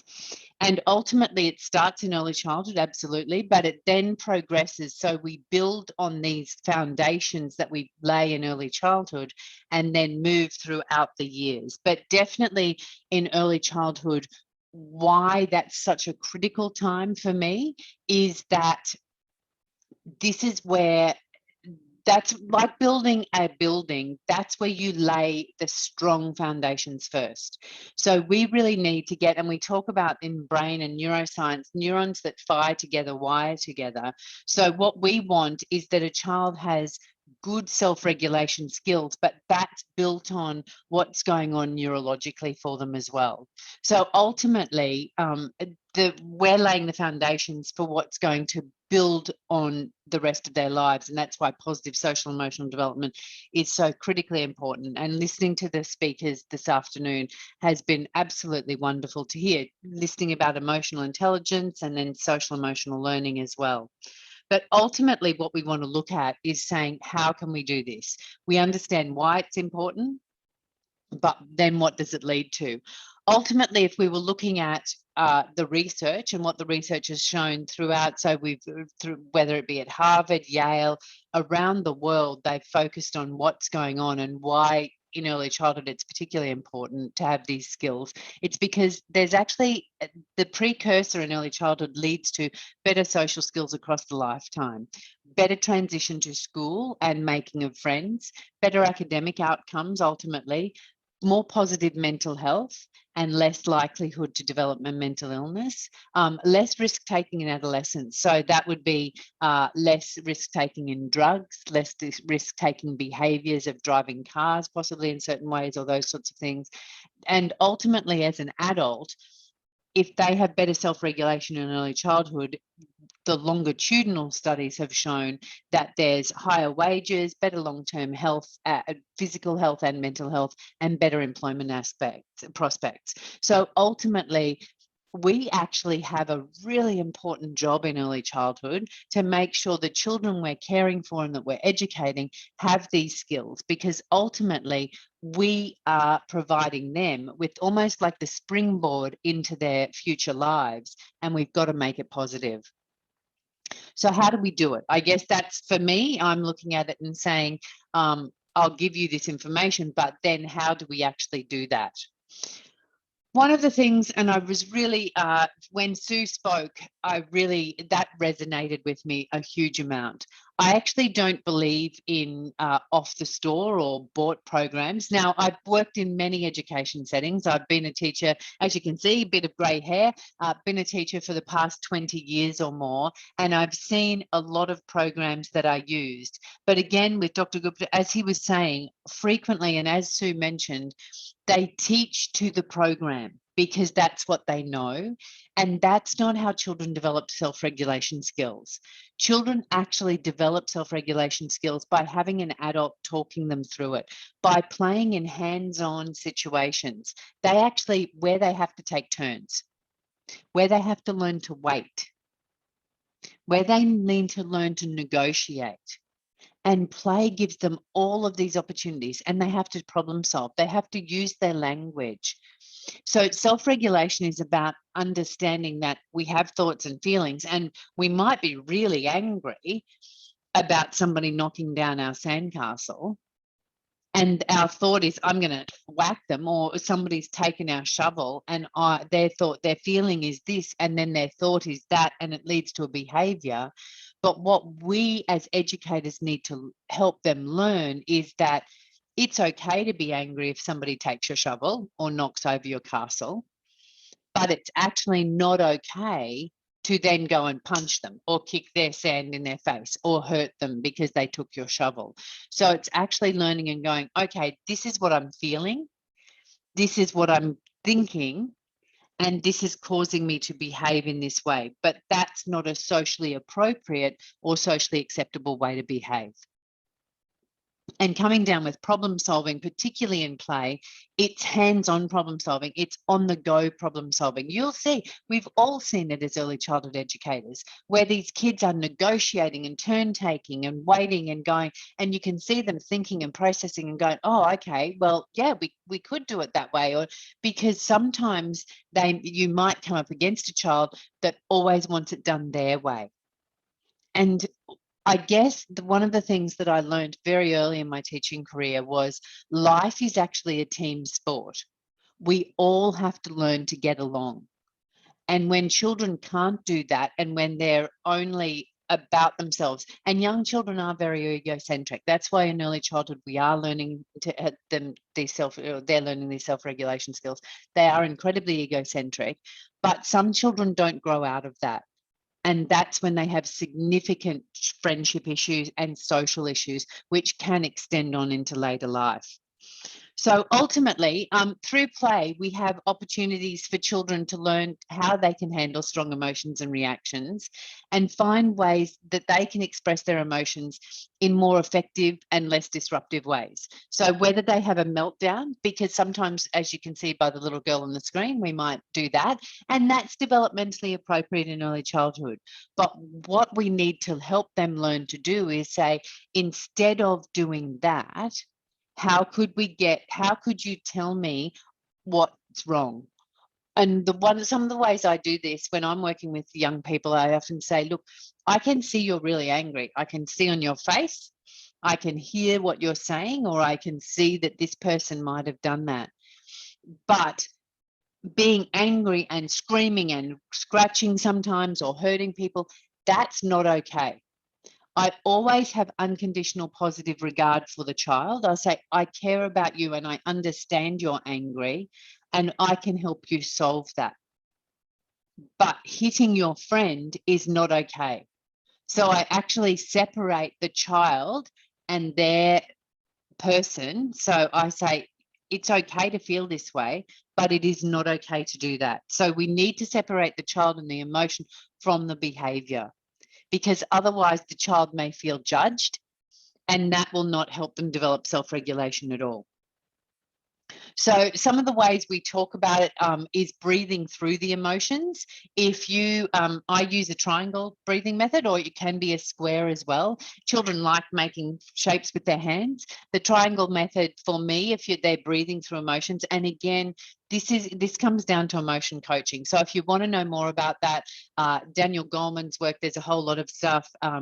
There's a whole range of things talking about emotion coaching. But what we're doing is helping children move through the feelings, because ultimately, if they don't move through the feelings, if they're stuck there, then they are going to go into meltdown. So the breathing triangle, you breathe in. And I often talk about them, and Sue, you couldn't put Sue's teddy bear on their tummy, but I sometimes get them to lay down on their backs, and they put a favorite toy. Yes, so you give them, you can get them to hug something, because that's a good way of doing it. Or for the deep breathing, breathing through it is breathe in, hold, breathe out. But how I do it is get them to lay down, and they might put a teddy bear on their tummy, and they can watch the teddy bear go up and down, because that's actually getting them to diaphragmatically breathe, which means it's deep breathing. And what that does is actually it works with our vagus nerve, which is the nerve that switches on our parasympathetic, which is actually the rest and digest, and helps them calm down. Venting emotions, it's okay to scream. So sometimes say it's okay to get really angry, and you might want to scribble really hard, or you might want to yell, or you might want to be a lion, or things like that. Sorry, this is what I do with the kids, and I understand there's adults on here, but these are the sorts of examples that I use. And then emotion coaching. So ultimately with emotion coaching, star breathing is actually really good too, Sue. Thank you. Yes. So there's a huge amount of stuff. If you do want to look at this, because I only have a very short amount of time, look at those sorts of things and talk about that. You can Google them, because ultimately emotional coaching, when you do the emotion coaching and you look at it, what it talks about is acceptance. So you accept the emotion, you acknowledge that it's happening, you help them understand, and then you help them move through it. Because ultimately, what we, and I know my time is coming to a close, play and being in the environment is one of the most important things children can do. I love Dr. Gupta's, I'd written it down here, and the emotions he was talking about: explore, experience, and question. And school and education settings need to help children do that. They need to be a strengths-based approach. Sometimes when we see children having meltdowns, it's really difficult, or it's really easy to automatically jump to they're just being naughty. When I see a child who's in a meltdown situation, what I see is a child who's actually really overwhelmed. They don't know how to express what's going on for them. They don't know what else to do. And this is them being out of control. If you can think of yourself as an adult and really reflect and think back, do you like being out of control? No. We generally don't like it. So children actually don't like it either. They don't choose to melt down. It's not a choice behavior. It's actually because there are such big emotions and they don't know how to process them. And that's one of the things, I guess, that I'm really very conscious of, is not judging a child, not labeling a child. Let's look at a strengths-based approach. How can we help them understand and process these emotions and express them verbally? And one of the things, and I know one of the books I go to all the time is The Whole Brain Child, and they talk about, it's Dan Siegel's work, and they talk about naming it to tame it. When a child can actually articulate, I'm feeling sad, I'm feeling this, they can actually then have a handle on it. And what it does, and I do apologize, I know it's coming to the end, but this is a brain, if you can see it. This is the prefrontal cortex right here.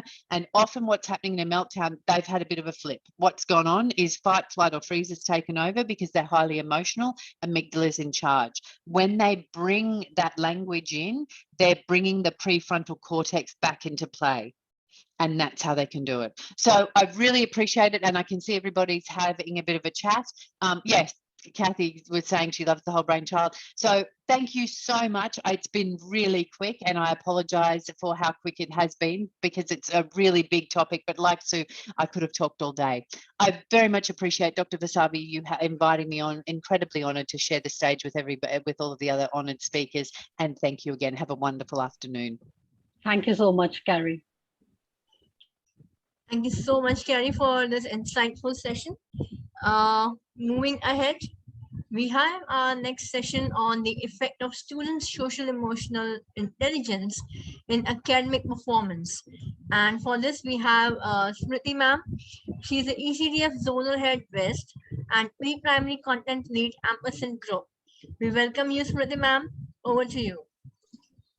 Thank you so much, Yati. And thanks to Dr. Vasavi for always having me as a part of ECDF, because ECDF is damn close to my heart. All right, I'll be sharing the screen and we'll be starting. Very interesting topic to begin with, that how social emotional development or learning actually affects the academics learning of the child. And I don't have to do much of an effort, because we have had wonderful speakers before me who have done most of my job, because they have been talking about it, that how important it is for the children to develop their social and emotional skills and learning, so that their brain is actually developed for academics. So here we go. We as teachers, as educators, and even as parents focus mainly on the academics and the marks. And like Dr. Rajiv said, and others have been saying it, that that's the product and not the process. We have to focus on the process, and the process can be interesting only when we know that emotions are not bad. It's what you're going to do with when you're going through an emotion is important. Like taking it from where Miss Carrie left right now, Carrie Sutton was talking about it, that, you know, it's if you label the emotion, and if you say if it's okay, you're feeling angry, but how do you express that anger is something that we really need to worry about. And that we can do if we ourselves are emotionally and socially able.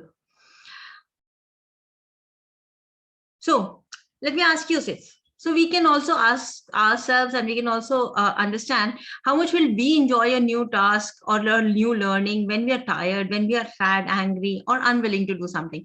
So today I come back from work, and I'm very, very tired, and all of a sudden at home, if I'm asked to do something, or if there is somebody coming over, would you really want to interact? Do you really want to do that task? No, you feel tired, you feel low. Similarly, the second aspect is, how do we remember the details of our holidays or partying with friends or the fun times that we had more than the lessons that we would have, repeatedly mugged for our exams, or we have the school and we have to give a presentation, or in the office, anywhere. These two aspects, why I'm talking about that is, once the brain is tired, once we're feeling low, once we're feeling sad or angry, would we want to do something? Would any learning be happening, basically? No. And if we go on a holiday, we have a pleasant time, we feel happy, we enjoy ourselves. How well do we remember each and every little detail of that particular event, day, or vacation, everything? Doesn't it tell you something? Doesn't this tell that if we're emotionally feeling good, if we are, are physically feeling good, we would definitely be learning better. So, of course, just taking you through, but I know we all know the Maslow's hierarchy. We know it starts from the physiological needs. We need to give the children a physical environment. We need to, the beginning of the session started with kinesthetic learning and Sonal Ahuja sharing her experiences. First and foremost is if I'm feeling good physically. Then if I have my safety needs met, if I'm feeling secured, if I'm feeling loved, only then can I go to the self-esteem or the self-actualization. But what if my first thing, the lowest base of the pyramid, is not taken care of? What if I'm not feeling well physically, mentally? How would you expect me to learn? And how would you expect me to go places and do great things? That's the first thing, isn't it? And I think it's the last on our list as teachers to see whether the child who's coming to the school, have they slept well? Are they feeling good? Did they have their breakfast in the morning? What is their emotional status at the moment? Were they rushed through the morning routine to come to school? And a lot of other things. Even in the pandemic, I saw so many parents struggling with the online classes. There was no routine, and at homes, everybody was at home. And at that time, you just make the child sit in front of the screen and say, here, attend your online class. What is the child learning? What is his physical and mental state? So something like these questions needs to be answered for each and every child by each and every caring adult that they have around them. These are the 4 happiness chemicals. I hope you know them, but they are dopamine, oxytocin, serotonin, and endorphin, right? Now, these are, according to me, dopamine, the happiness chemical, which we say dope for short. And dope is also used in a negative way because there are a lot of other things going on in an adolescent and teenage life, which are dopes, giving them a high, basically. These happiness chemicals give a high to the brain.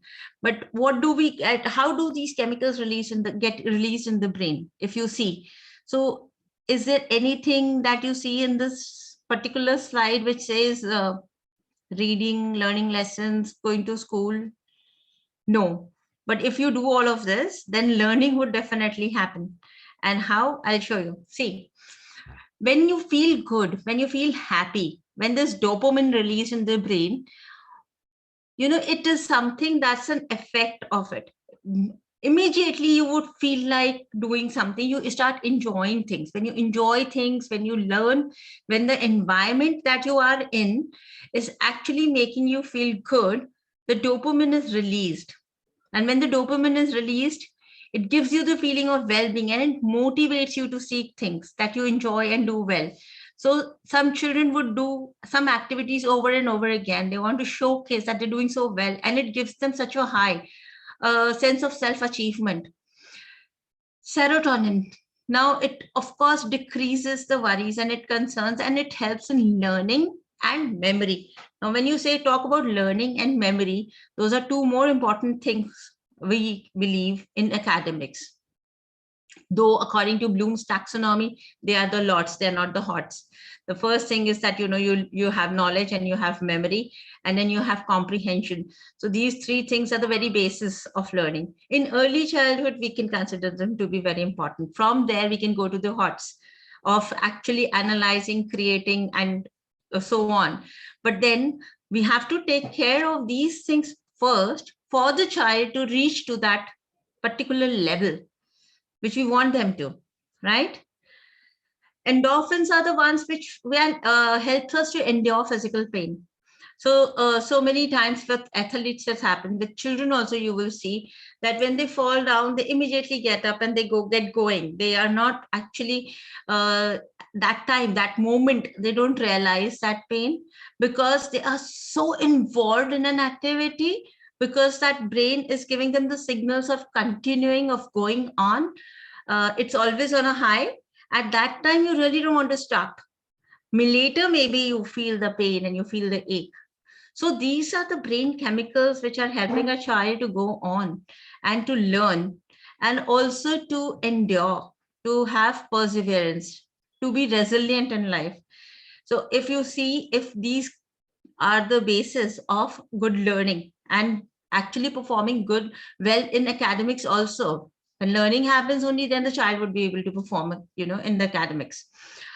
Oxytocin is of course a loving hormone and has multiple roles. It lowers anxiety, it lowers depression, which mostly all the entire generation is going through. These are the chemicals which are being borrowed by antidepressants. They're taking medications.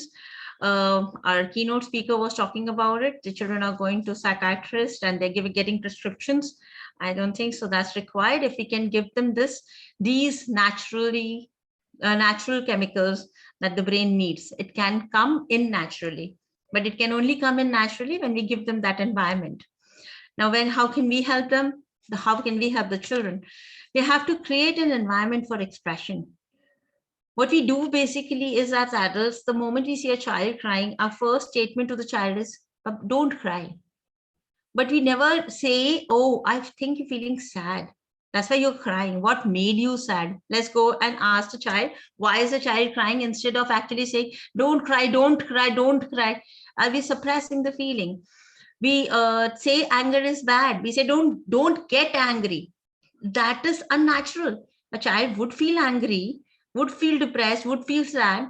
So let's actually create an environment where they can express, and then tell them what is the right way of expression. How do you express anger? How do you express sadness? You have to tell the children to talk about their feelings and emotions. And of course, address the emotions with the appropriate words and terminology. Now, if these are the things that we are not doing, how do we help the children to regulate their emotions and to understand their feelings and what are they going through? Yeah, any kind of negative emotion, and if we let the child be in that, it's not allowing the child to learn or to be himself or herself, because they are already in a particular state of mind or physical state. So research has proven that emotional and social well-being actually results in better performances overall as a holistic development for the child, because they are the things that, according to us, if they understand emotions, if they know how to regulate their emotions, if they know and understand their feelings and their way of expression, which would result in behavior, then they learn perseverance, that they can be at a task for a longer period of time. They want to keep trying and give their best. They can be resilient to bounce back after a failure. It motivates them. There's a reward system. You appreciate somebody who's doing something good, and they would want to do that even more, right? They become more mindful because they understand. And not just being suppressed, they actually understand it. So we help children to memorize, to make connections. If a child is feeling connected with the adult around them, they would be listening to them more. They would be attending to them more. But if I feel disconnected with my teacher or with my prime caregiver or somebody who's in the family or in school, if they would be saying something, I would not be listening to them. In India, it happens specifically after a girl gets married and they go and live in their in-laws' house. So the mother-in-law is saying something and I have a disconnect with them. I don't listen to her. So I listen to my mom because I have a connect with her. I don't listen to my mom-in-law because I don't have a connect with her. So connection for the adult is important, and connection with the previous experiences and your activities are also very important. Yeah. They give the child a sense of achievement if they do something well.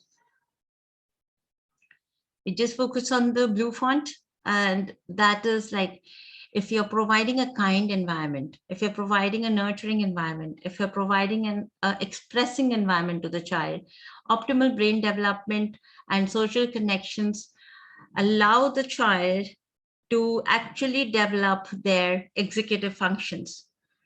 The neural circuitry, the connections that the neurons are forming, the synapses, happy formations, connections would definitely allow the learning to happen, because learning is a natural process.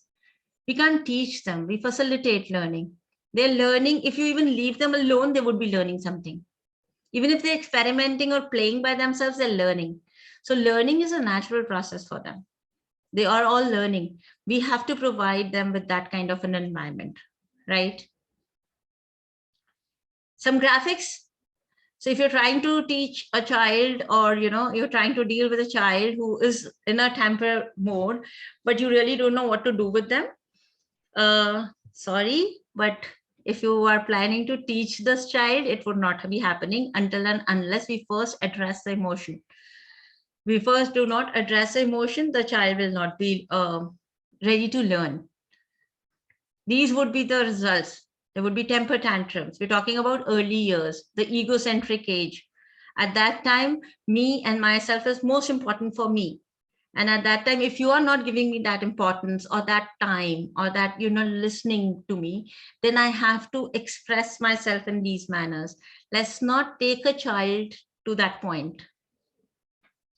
Then I've seen others attending to the children in these two manners. Either it would be, okay, fine, I don't care, and I don't want to talk to you. Or secondly, trying to control the child in the best manner of wrestling and physically fighting with the child, or trying to control the child. Again, control or disagreement is not to be proposed in this manner, because this shows that the adult herself is actually not in control of their own social and emotional being. They have to understand themselves, self-awareness, have to understand themselves, their reactions to a situation, before they can have the child be calm and ready to learn. You would all want an ideal situation like this. So here is some just takeaways. If you have the physiological needs met, the brain is ready to learn.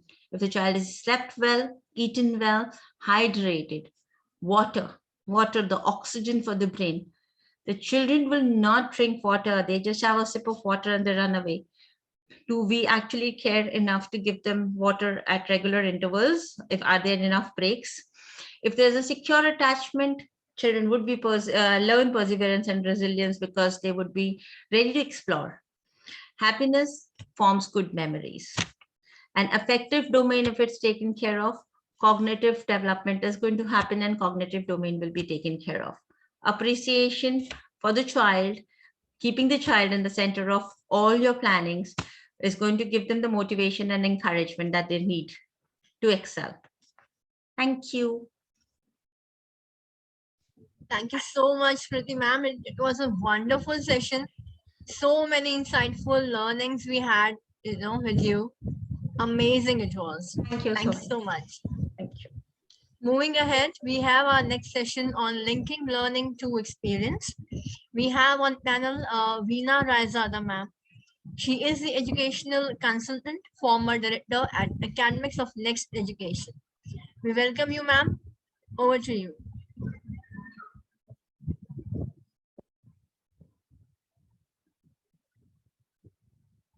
Is Veena ma'am here? Yeah, she's there. We're just trying to. She is muted. Right. Only I've been listening right from the beginning. Good evening, everyone. What a pleasure to listen to all of you, and thank you, Dr. Vasavi ma'am, to call me for this session to share whatever I have. And it's my pleasure to talk to all of you on linking learning to experience. And when you told me this topic, believe it, this took me back to my days when I started my teaching career. I was in a school as a PGT physics, and we had a lab only for K5 segment. And that was not the experimental lab, but the observation lab. Children would be doing all kinds of activities where no teacher would be teaching any concept to them. But when we as the science teachers or any other subject teacher would talk of anything, they would talk of that experience the child would have had in the K5 segment while going to that observation lab. And that was way back in 78. When I just started my teaching career. And when I saw that, I was totally impressed by that fact that when I became a principal myself or I became a teacher, I ensure that I have that kind of stuff into my teaching learning processes.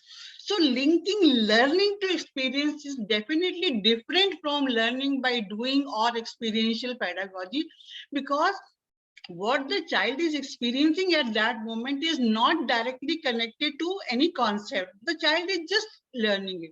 And I'm sure all of us can go back to the movie Slumdog Millionaire, where that Malik boy from the slums, how he wins that 1 million. And every time he's asked a question, he goes back to what he had experienced in life.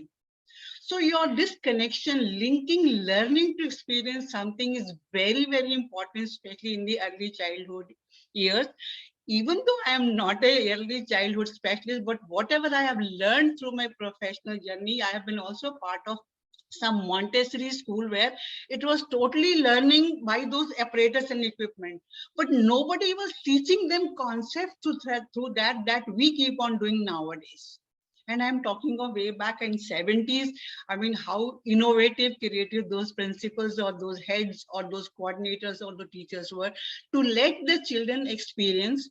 And then later on, you connect back to that learning to teach a concept. So wonderful topic for me.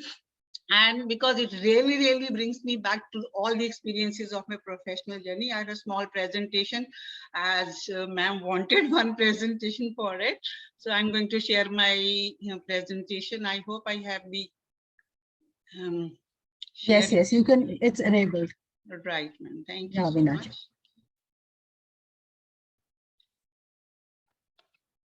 So linking learning to experience, once again, I repeat that it is different from experiential pedagogy, different from teaching them learning, because we are actually teaching or validating learning. Whereas learning to experience means what you had experienced, and then you talk about the concept at a later time. So if you see these two visuals that I put up, look at the joys of learning on their own. Look at experiencing what? The face expression, the social emotional learning we have been talking about, the emotions we have been talking about. And in the second visual, the way the child is trying to know what this insect is, what can I do about it? And nobody is actually facilitating even the teaching of concepts. So it is not a structured concept. That is the first fundamental that I feel about it. And then what is linking learning to experience is actually infusing inquiry into the child learning, igniting minds. This is what probably I feel, I'm sure we will all agree to. It is unleashing the power of provocation. How do you stir a thought? How do you make the child wonder about the things? How do you engage the child? How do you arouse the curiosity of a child? And how do you have questioning with the learners? What did you see? What did happen? What do you think was happening? What do you think you can do differently? So we are not actually doing the structured teaching, but telling the child to explore with his own experiences. So it is actually a pathway to creating lifelong learners, which everybody keeps on talking, but we implementing that is a big process. Talking of developing a scientific temper, but how do we do it? This is probably one of the ways of doing it. So what exactly it is? Linking learning to experiences, student-driven learning. We all talk about learner-centered, student-centered, allowing the child to do what the child wants to do and facilitate according to that. So it is student-driven learning, and it is the personal path of questioning and investigating. You know, early childhood education children ask so many questions. ये ऐसा क्यों है, आसमान नीला क्यों है, पानी में ये क्यों नहीं है, पानी नीला दिखता तो नहीं है पर हम पानी नीला कलर करते हैं. I've been listening to all these questions in my professional journey, even the junior classes. So how do we really let the child explore that? So that is what is linking learning to experience. And why should we do it? Because if we keep spoon feeding, even the teachers, if we keep spoon feeding in the long run, that teaches us only the shape of the spoon. That's what the quote goes around. Therefore, we have to allow them. So linking learning is, we're not expecting the right answers, but it is asking for explanation, reasoning, and logic. The way ma'am talked about cognitive levels of Bloom's taxonomy. So how do you let the child explain, reason with logic? So it's problem solving approaches, the reasoning logic. Why do I say justify your reasoning? That is all about linking learning to experience. Then how do we do it? How do we arouse the curiosity? That is the fuel for discovery and imagination and learning. So how do you allow that? Like I think it's John Piaget's line that disequilibrium is essential for learning. Unless you allow the child to fail, unless you allow the child to learn from his mistake, even for all through the learning journey, we are not letting the child learn it all together. So it's all about putting the right type of questions and stimulating that response, instilling that power of imagination, power of curiosity, power of discovery, power of learning through the experiences, because once you experience it, it remains with you forever.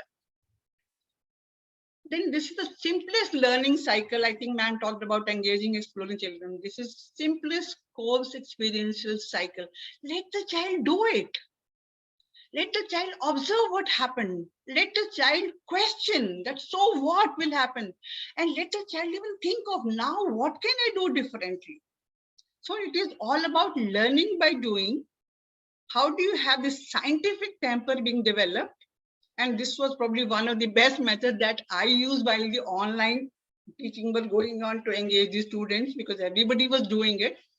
How do you develop curiosity and sense of exploration?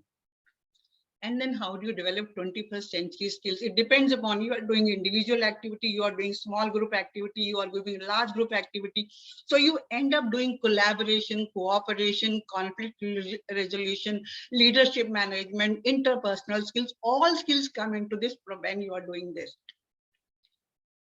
So how do you engage the child? The 5E cycle that we talk about, I keep on adding more and more. Engage. Let the child explore. Let the child explain. How do you develop the language? How do you elaborate beyond what you have done? And how do you evaluate that what you did? And how do you express? And then maybe exhibit also. So during this process, because I am also consultant for many schools and I keep on doing trainings also, what we did was, because COVID made us wash everything, wash everything, wash everything. So we did simple activities to begin with in the classroom. That supposing you have different vegetables and fruits in your basket, and if you have a jug of water, and actually Vasavi, I was doing these exercises. I had lemons and all that. I asked everybody, can you tell me this orange will sink or float? Can you tell me the apple would sink or float? Can you tell me the pumpkin, such a big in size, will float or sink? when the children actually did it, they explored so many stuffs. And I'm sure even when if I do it, because I keep on doing this activity in the trainings also, if I ask them, you will have 100 different answers. Orange will sink or float. If you peel the orange, what will happen to the orange? Will it still sink or float? What will happen to the peels? Will they float or sink? And apple of the same size as the orange, both of them, will they float or sink? And pumpkin, such a big one, it floats. I learned it from my vegetable vendor when we took the bucket of water to him to see that. So, and thereafter, when the children went home, they did different kinds of stuffs. I'll just show you that. And I'll just play this small video of the child. My name is Amrita. Today I will show you process of sinking and floating. This is what my children did I will actually. take this plastic ball. You will see that the ball is floating. Then I will take this chili. You will see that the chili is floating. Then I will use this plastic spoon. You will see that the spoon is, the potato is sinking. You will see that the onion is sinking. So after they had done all these activities we talked about, which was lighter, which was heavier, do you think it was fully submerged? So we made worksheets, something similar to this, to give them as an assignment after doing this online activity with them. We call it drop the bag and do something. So we don't have that one period, any bags and books at all, just do it. So we gave them different known objects and then we asked them. Then we added another activity where they had to put the guesses. So put your thoughts or make a hypothesis, then do it, and then validate your answer, and then find out the reason. So this process continued for almost 3 months with different kinds of objects. And that was a wonderful experience. And you will see that how this becomes a constructivist approach to learning.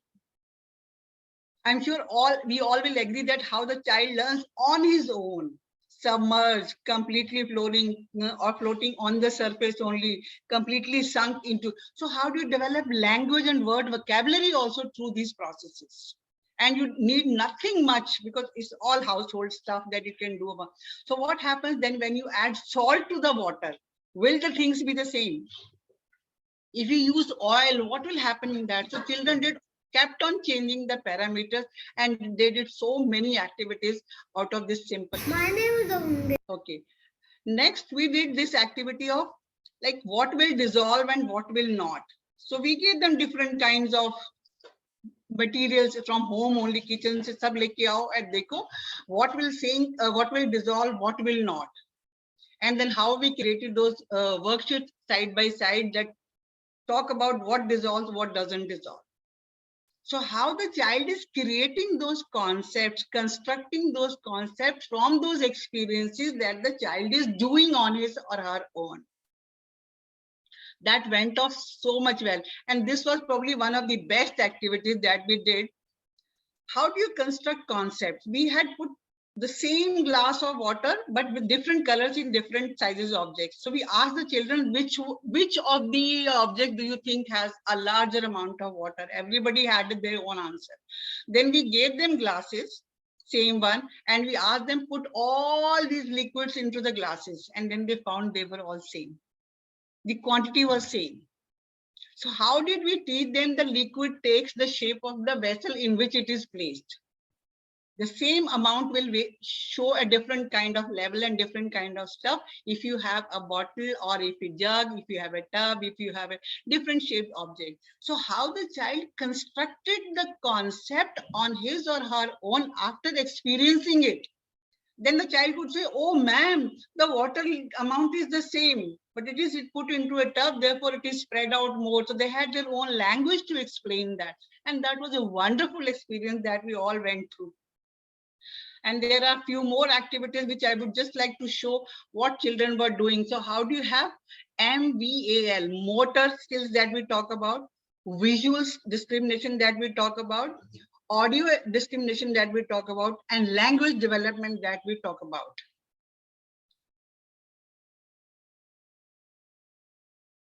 This is only a music. Teacher can also give instructions.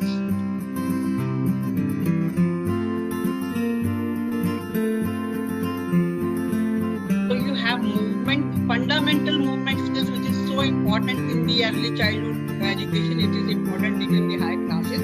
But how the children learn everything. This I have conducted activities myself with the teachers also to train them on ECE. Especially I am sure Vasavi or from Guwahati who have done it in MP. Maria Public School. And even in the like common conference of next education. How child learns everything, right? And there's another video of this thing, how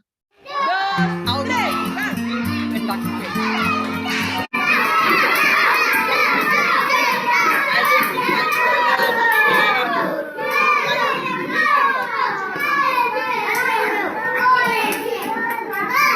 Bang! Liye!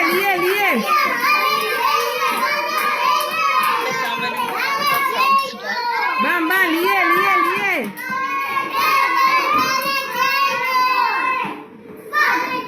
So linking learning to experience probably is something that is very, very close to my heart. Thank you, Vasavi, for giving me this opportunity. I hope whatever I shared makes sense to all of you. And it is in alignment with emotions, feelings, happiness, joy, doing of everything that we wanted to do with the kindergarten groups. Thank you, ma'am. Thank you, Veenaji. Lovely session and lovely, experiments that you showed. I think it's really, all the educators are watching. It's a huge learning and takeaway for them. Okay, over to you, Yati. Thank you, ma'am. Yeah. Thank you so much, Veena ma'am. Moving ahead, we have our next session on, it's a panel discussion on stories matter, why stories are important for effective learning. We have as moderator Amrit Nagpal. She is the head of ECCED at Birla Open Minds Mumbai. We have as panelists Ramandeep Kaur, early childhood educator and teacher trainer. We have Dilpreet Kaur, educator, Manav Rachna International School, Gurgaon. We welcome you all. Over to you, Amrit ma'am. So Yati, we are a little, too much on time. Probably we are ahead of time. So we had a 5 minutes break. So why not give a 3 minutes break until, everybody joins in again. And for 3 minutes, just, we can just have our tea, whatever, get a mug of coffee. Yeah. Sure. Okay.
So I think we are done with the 3 minutes, and I welcome back our esteemed panelists for today. Ramandeep and Dilpreet both are here. I think Ramandeep was joining in, and I guess there's a little glitch with Yati, the moderator. So by the time she joins in, I will be conducting the session. So I welcome you all to this wonderful session, which we are doing on why stories are important for effective learning. We all know the importance of storytelling by now. We, as early childhood educators, we know how potent storytelling a tool is, in terms of getting across the message to our children. So my first question, this is the introduction round, and I would allow 2 minutes to answer this question to our esteemed panelists. My first question to Dilpreet is, why are stories important, and the impact on, and what do you think is the impact on young children? What are your initial thoughts, please, Dilpreet? Thank you so much. I would like to thank Ecdf for extending this opportunity, and it's been a pleasure hearing to all the educationists before. I think I'm too small at a place right here now, feeling like, because I have not had much experience, but yet I would just like to share what all I have learned over the last 8 years of my experience as an educationist. And the question that's today that we'll be addressing to is why stories matter. I think from the very beginning, we've been talking about how social emotional learning is so important because that is how the learning actually happens. Only if you address the social emotional development of the child, the academic development ensues by itself. And that's what stories do, I feel. There's a quote by Steve Jobs that says, nothing sticks in your head better than a story. And I think we all agree to it. The minute, and as an educator, what I feel is in a classroom, the first thing that you need with small children is to grab their attention. And how do you grab their attention in the very beginning is just start. If you're ready for a story, come sit down. And I am sure they all would just stop what they are doing, come back, come to you. And that is where the actual social emotional learning begins, which will going to, of course, lead to the effective learning process. The most complex of ideas, because we are dealing with young children, the most complex of ideas can be so easily expressed through stories, so easily digested through stories. And of course, along with the academic development, when we talk about stories, instill a joy for the language. And once you instill the joy for a language, a child would automatically want to read and write. So there is no like a push that we have to make, because that's what stories do.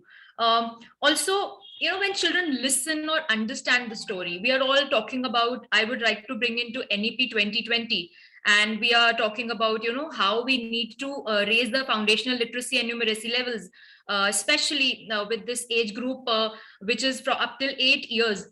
A child who can understand a story, understand the perspective of a story, get into the character of the story, is automatically going to be comprehend things well, which are beyond the academics as well. So the reading comprehension comes automatically when the child is able to understand the story, the character. And of course, the social emotional learning that happens along with it, the development of social skills, the imagination that the child, the ability to explore. We all have been talking about how children need to be, experience something, engage, interactive, ensure that, the possibility to explore. Sir said, we need to leave the child to wondering. That's what stories allow them to do. We take them to the land of stories, and rest is up to their imagination. Rest is up to their wondering. I think that's how stories should be done. Rather than giving it a conclusive ending, leave them up to the audience as per their own perspective. It obviously, I remember all the wonderful stories that I have heard, as a child, and it allowed me to understand where is the character coming from. And this was not told to me. This is my own perspective of whatever I have heard. So I think that's how stories impact a young learner. And I feel it's not just a young learner. Today, in every field that we go to, it's all about storytelling. It's not about presentation of data anymore now. It's all about storytelling. Storyboards are the thing. So why not introduce children with the very beginning to it? Because that's how I believe the future is going to be. Thank you so much, Dilpreet. And the same question to Ramandeep, your initial thoughts on it. A very good evening, all of you. So it was great listening to all the educators around, and I was actually getting a lot of glitches today, unfortunately, but I could actually listen to most of the, I would say, the crux part. I have listened to the crux part. So very well said, Dilpreet, and I think she has covered almost all the points. So as far as stories and their significance is concerned, yes, the first and foremost thing is grabbing the attention. A teacher should be able to grab the attention of the child, whether by introducing a song, whether initializing that we are going to do a story session. And the significance is manifold, actually. The significance leads to not only to increase of listening skills, comprehension skill, imaginative skills, and of course, it's 21st century skills, writing skills, which comes later on. But until and unless children have the habit of reading, the writing can take place after that. So all these things are connected. One thing leads to another. So story building and storytelling is one that aspect which should be beginning in the formative years itself. As it's rightly said that all leaders are readers. So we want to raise 21st century leaders. So we want them to inculcate the habit of storytelling. Thank you. Thank you, Ramandeep. Very well explained, the first initial thoughts, and now we go to the section, the second section, where I would again ask the question to Ramandeep. She can continue on this. Ramandeep, how can teachers implement story-led curriculum in early childhood classroom? Would you like to give some innovative strategies for story starters?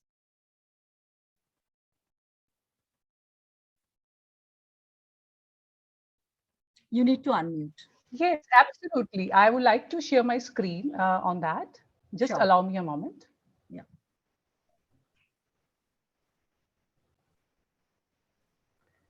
Is my screen visible? Yes, it is. Okay. So when we talk about story-led curriculum and the innovative strategies, there are actually many. This thing I have been asked many times in my previous trainings, which I have been imparting to teachers nationwide. So this is one such question which I have been asked: how to select stories? Well, there is no algorithm, any complex algorithm in selecting stories. It's just we need to keep certain things in mind. But before we understand how to select stories, we should be aware about our audience. Who are our audience? Which age group they are in? Whether they are small, whether they are 4 years, 5 years, keeping that in mind, we need to grab their attention. Grab their attention in the sense we should have a hook. What is the meaning of hook? Hook means how do you engage your audience? How do you begin the story session? Just like Dilpreet sang a beautiful song by initializing the story session to the child, that way can be done. Shh, be quiet. Let's sit down. Let's sit down. Shh, be quiet. Let's sit down. Listen, listen, listen. So this is how we are grabbing attention of the kids so that they are in a story listening mode. There are many other strategies which can be followed. Tell the story in one go without unnecessary pauses. Pauses are necessary. We need to take certain pauses. When there is certain character who speaks out, we need to take certain pauses. In fact, pauses taken at necessary intervals are necessary. We shouldn't be taking a long pause. A pause should be given for the children to think so that they can think critically. The teacher has given a pause to ask the children or to think the children. The stories have to be simple if we are catering to small children. complicated story with many characters, with many concepts into it, would not satisfy the goal. Maintain eye contact. Yes, eye contact is first and foremost thing, which is a non-verbal way by which teacher can develop a bond, where the student can get to know what exactly teacher is talking about. So eye contact, hook, and certain pauses and certain voice intonation is actually necessary. Before we select the story, we should be prepared for the story. The role of the teacher is, of course, it's very much important and significant, because until and unless the story is not told in an interesting and an appealing way, children will not pay attention. We have to have certain motivators which are actually considered crucial in all learning process, whether it is told by making the child sitting on the lap, that is sitting at the home, or setting up a reading corner where the child knows that this is where the teacher is taking me, something is going to happen now. So that is how the teacher picks the interest of the child in the storytelling. Ramandeep, just sorry to interrupt. Your slide is not moving. Are you kind of? Okay, I was moving otherwise. Yeah. Okay, let me just. Yeah, just check it once. Yes, I'll please. just keep it like this. Right. Okay. The nature of the story, the recreating of the scenes and characters and the ideas in the story encourage the child's creativity. Sometimes we narrate a story, but at times we do re-narrate the story, or maybe we can ask the children to narrate the story, retell the story. So certain activities we can choose while narrating the story. Coming to the techniques, what techniques can we use in the classrooms? Not only if we are teaching literacy, even in different curriculum, whether it is science, whether it is maths, story can be used in any form, in any subject. We can create storyboards like flannel board pieces, where the child can be introduced story by showing different pieces, or the other way around, after the story, an activity can be given to a child where he or she can be engaged in the characters of the story.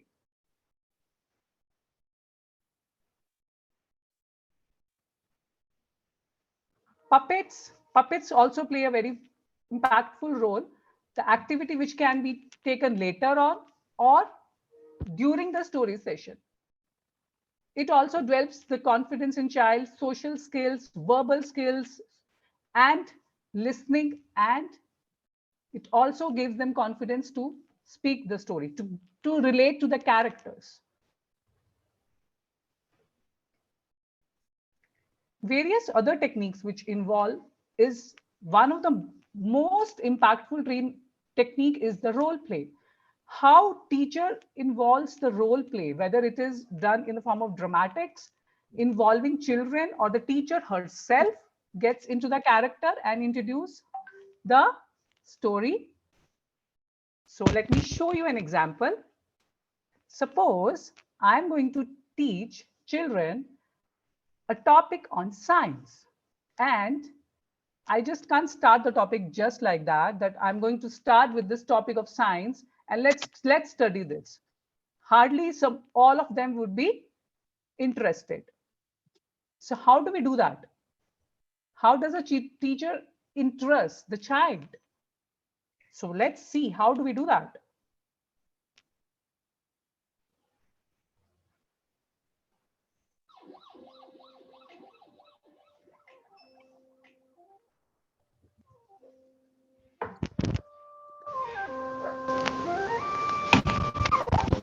Hey look, there goes Dr. Banner.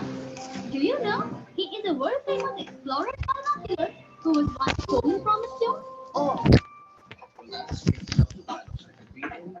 I can sit on the tree and fly in the air. Being space soluble, you would find me there. Well, that's really Dr. Banner. He can be anywhere. I'm old, but I'm quirky and I'm crazy and fun. Hello, I am Dr. Binox. Dr. Binox? Who is Dr. Binox? Dr. Binox is the world explorer. And he is going to narrate a story. And the story is of magnets. Ramandeep, sorry to interrupt. You have 2 more minutes before we move on to our next panelist. Yeah, sure. So this is just an example how a teacher can even make the topic of science and even other subjects interesting by involving certain characters. It's not necessary the teacher has to enact all the time. It's just that she has to have certain ideas wherein she can pick in that interest of that particular topic. If a child has been taught a story on animals, the later on teacher can do an activity related to felt sheet, wherein one teacher can ask the child to tell the name of the animals.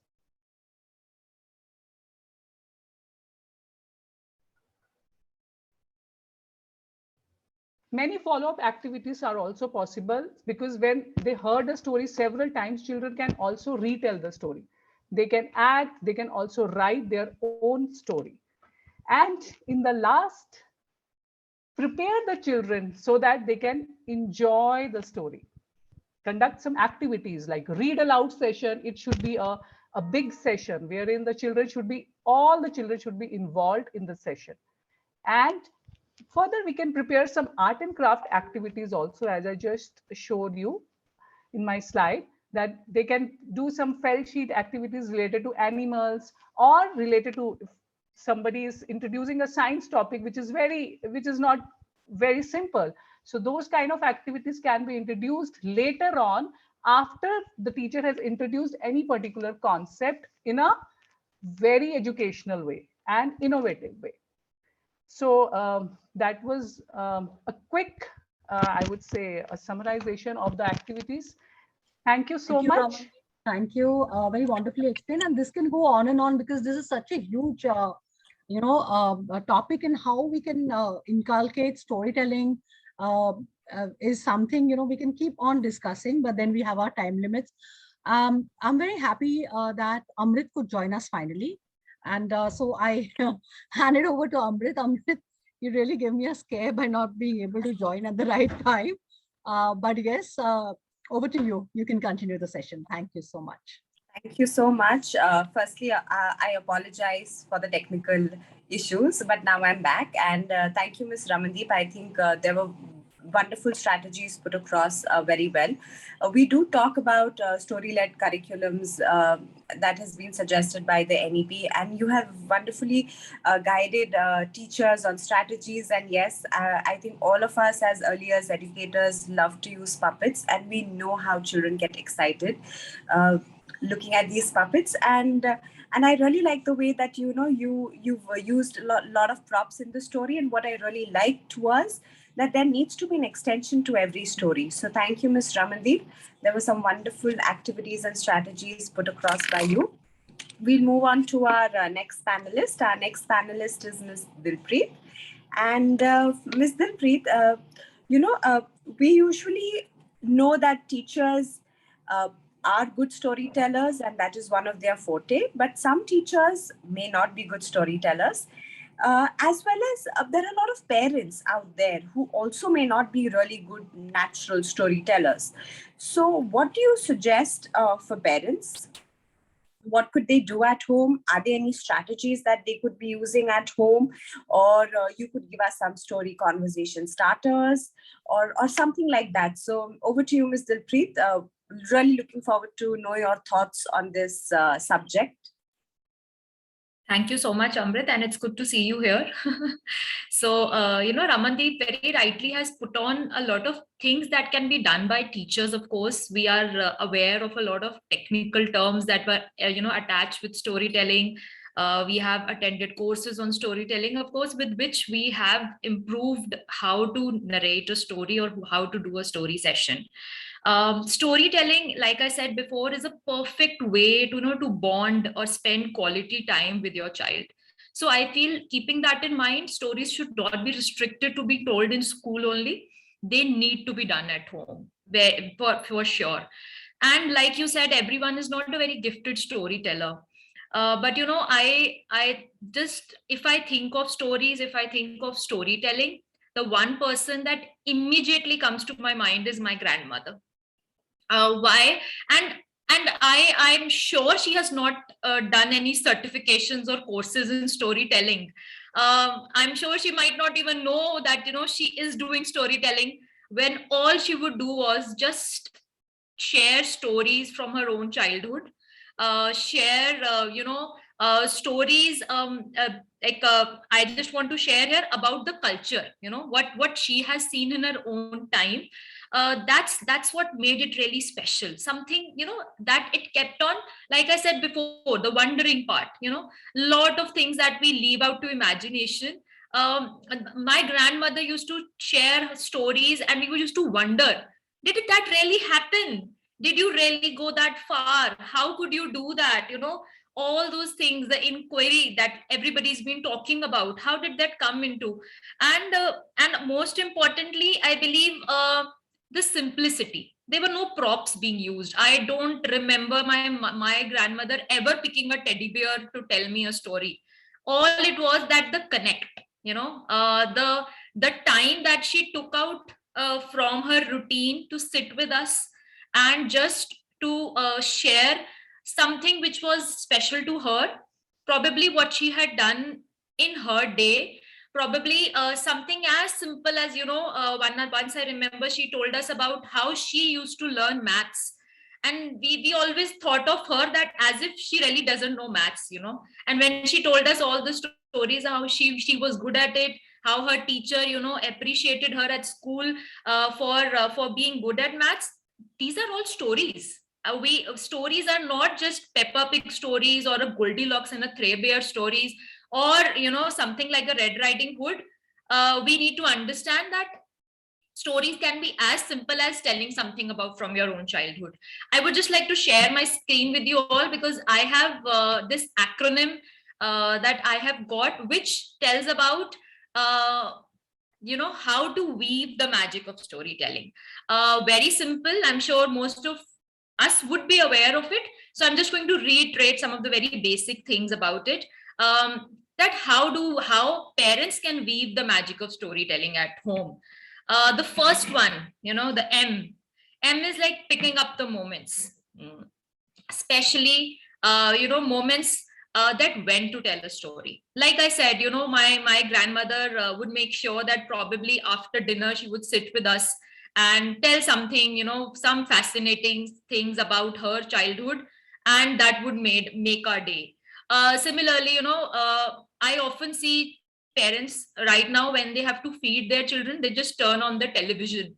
I would suggest, rather than turning on the television or handing over a phone to your child, that's the time to have a conversation. That's the time to tell a story. Like you said, some interesting conversation starters, because that's what stories are all about. Conversations, what happened at school today? Would you like to share with me? Do you know, when I was small, I used to make a fuss about eating this is one vegetable I did not like at all these are stories, basically. How my mother used to make me eat some vegetable that I was picky about. These are the moments that we need to dwell into, rather than just focusing on that we need to have a special zone or a special time to do a storytelling, or even a special book for storytelling.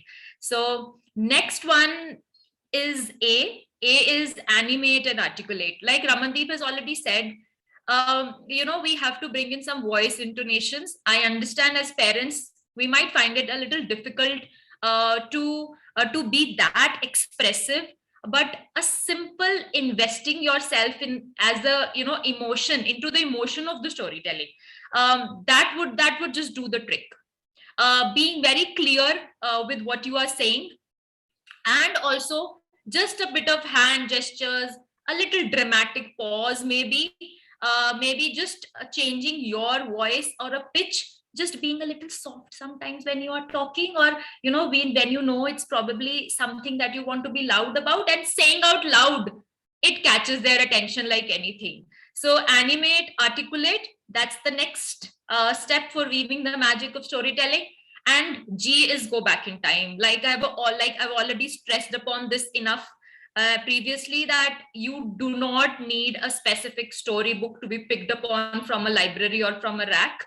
Just picking up a story about your own childhood, picking up a story, children would love to know how were they when they were small. Of course, you have abundant memories of your children, of the child, how they started. I remember I tell this to my daughter a lot of times, how she was small and she used to dance on this particular dance song, and she gets so surprised by it, and then the conversation begins, and then we are, and that's what we need to do at home also. These are some of the things that you can actually pick upon if you think that you would like to share something with your child.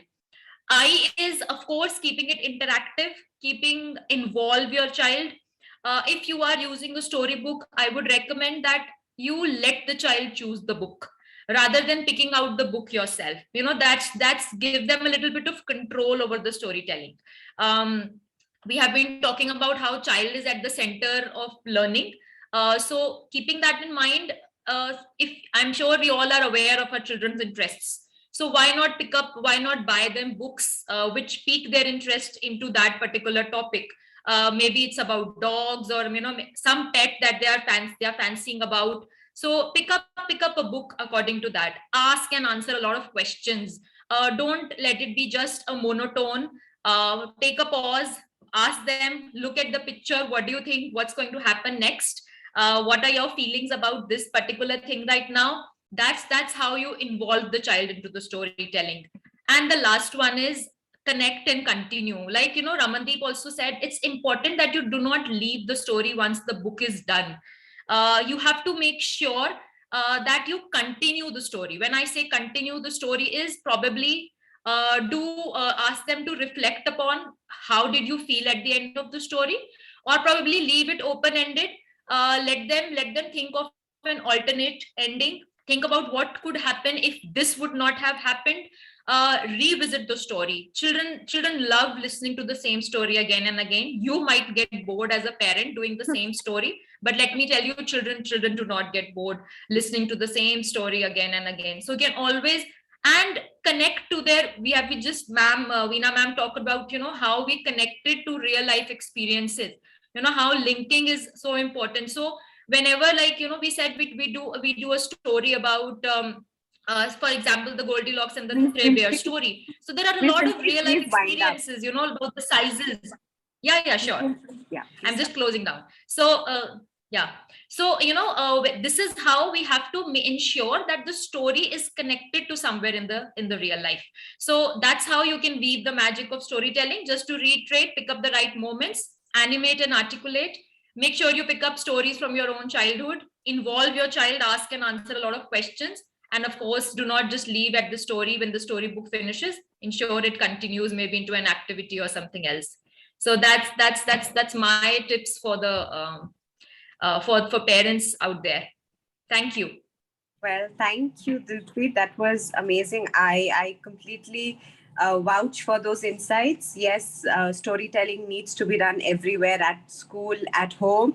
And what I completely agree with you. I think my grandparents told me amazing stories, and I think that's why I'm very fond of listening to stories. And I think that the tradition of storytelling in every culture should continue. It really doesn't matter which part of the world you are. I believe that every place has a story to tell, and I absolutely love the acronym. I think it's necessary for teachers and parents to remember these important strategies and points that you and Ms. Ramandeep have shared. So thank you so much, panelists. We'll move on, and I will hand over to Ms. Yati. Thank you so much, Amrit ma'am. So glad to have you on panel. Thank you. Moving ahead, we are now will be having our Earth Literacy Awards 2022, and to start with this, we have Simran Balani ma'am. She's a zonal head, Bangalore, South India, Ecdf. Pedagogical Director at Council for Creative Education, CCE, Finland.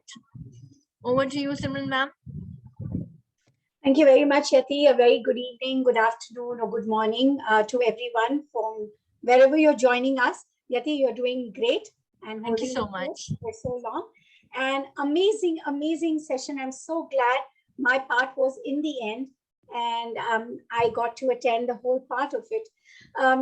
Thank you, each one of you, for talking about such key aspects, from the keynote speaker to talking about the socio-emotional and the storytelling. We move on to the most prestigious segment of these events, which are the awards. Now, when we talk about these awards, the winners have contributed not only in the academic field, but they have also made a lot of difference in the students' life that they work with. Each of the winners that we will see today has contributed to its own education community, has made a difference in students' life, but also given back to the society in their own way. So, as I always like to start my award with a little bit of music, imagining that we are in a physical place, which I'm sure Dr. Vasavi is planning very soon. So before I move ahead, we applaud and appreciate each of the winners. I want to take a minute to thank Dr. Vasavi. Every time you come with an event on a weekend, now you've started doing this on weekend, I am so grateful, because this is the forum where we are about 35 of us coming together and sharing and learning from each other. So kudos, thank you very much. You, Simran. All right, so let's get a bit of energy back, even though we are at the end of the session, and I will play my.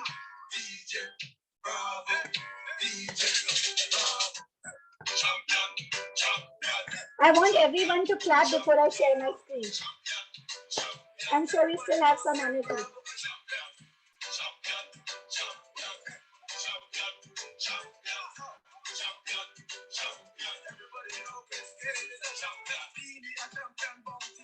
Okay, so put your hands together for ECDF Earth Literacy Awards 2022, and let's look at our recipients. So, outstanding woman educationist, and for the first one is Miss Ecdf-Socio, Director, Jingle Tales and MMI, Pune, Maharashtra. A big round of applause. I'm going to hold on to the screen for a few seconds because I know the awardees out there want to, take their pictures. Congratulations, Ekta. Fatima Kazim Hussain, Principal, Oxford Grammar School, Hyderabad. Ashima Gandhar, Educator, Salwan Public School, Gurgaon, Haryana.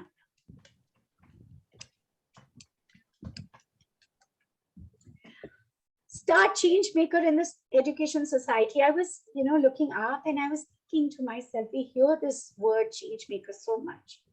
And what is it all about? It is basically be the change that you want to see in the education industry. So a big, big round of applause to all the winners that are upcoming. Toyin Obaisofo, Global Education Influencer, Nigeria. Toyin, we had heard you in global webinar, and we hope to hear you again in one of our webinars. Congratulations. Dr. Rabia Bhatia, founder, ED Web Studio Channel, New Delhi. Girja Gopinath, Ampersand Group, Mumbai.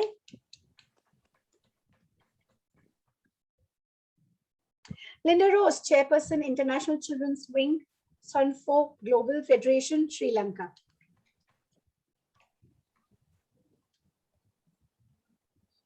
Chanoli Rai, Principal, Satyamev Jayate Primary School, Haldia, West Bengal. Congratulations. And let's talk about innovation. It takes a lot of courage to bring Simran, before we move on to the next category, if yes, the awardees are present of the previous two categories, you may just invite them to say a few words, like 30 seconds. Sounds Yeah? good. I'm glad we have time for that. So for the categories that have gone back, if you want to talk about how you feel, your contributions, please unmute, and the floor is yours.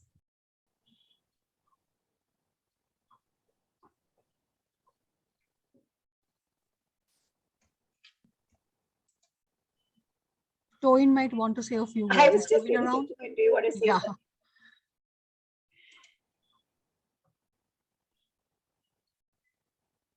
Nowadays, unmuting takes us a bit of a time. So, right. Yes. Anyone who would want to say a few words? If not, then we move on to the next category. Correct. Could I come in?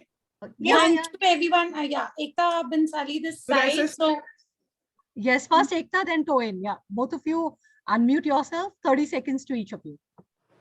thank you so much. Thank you, Okay. Dr. Vasavi, and thank you everybody on the panel, deciding on.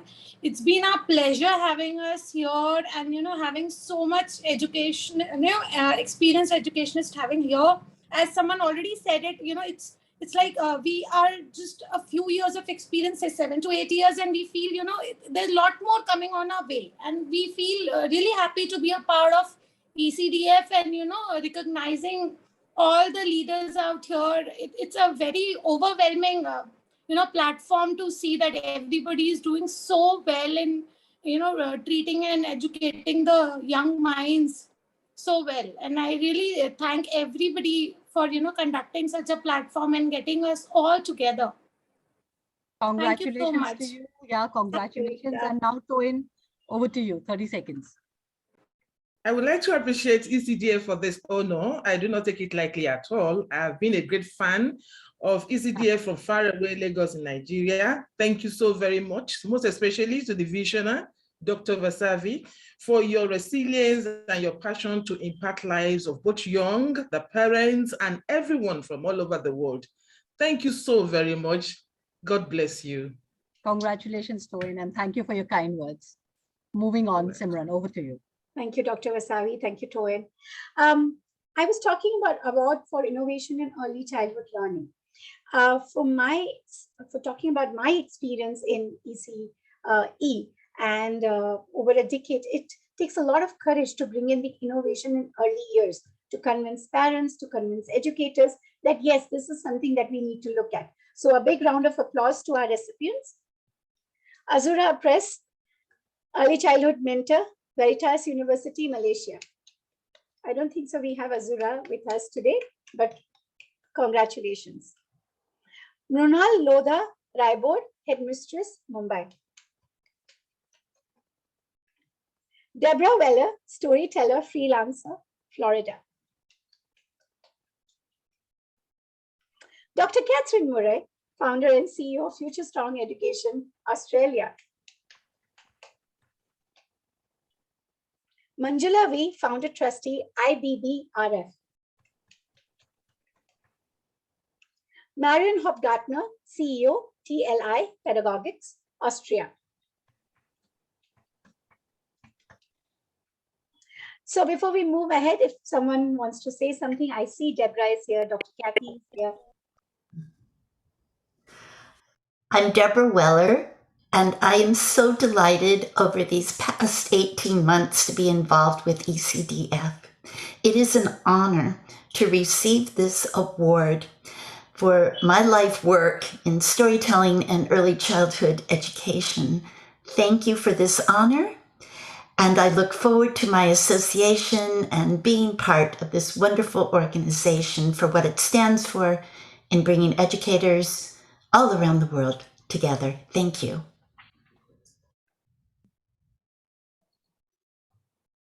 Thank you, Deborah. Dr. Kathy?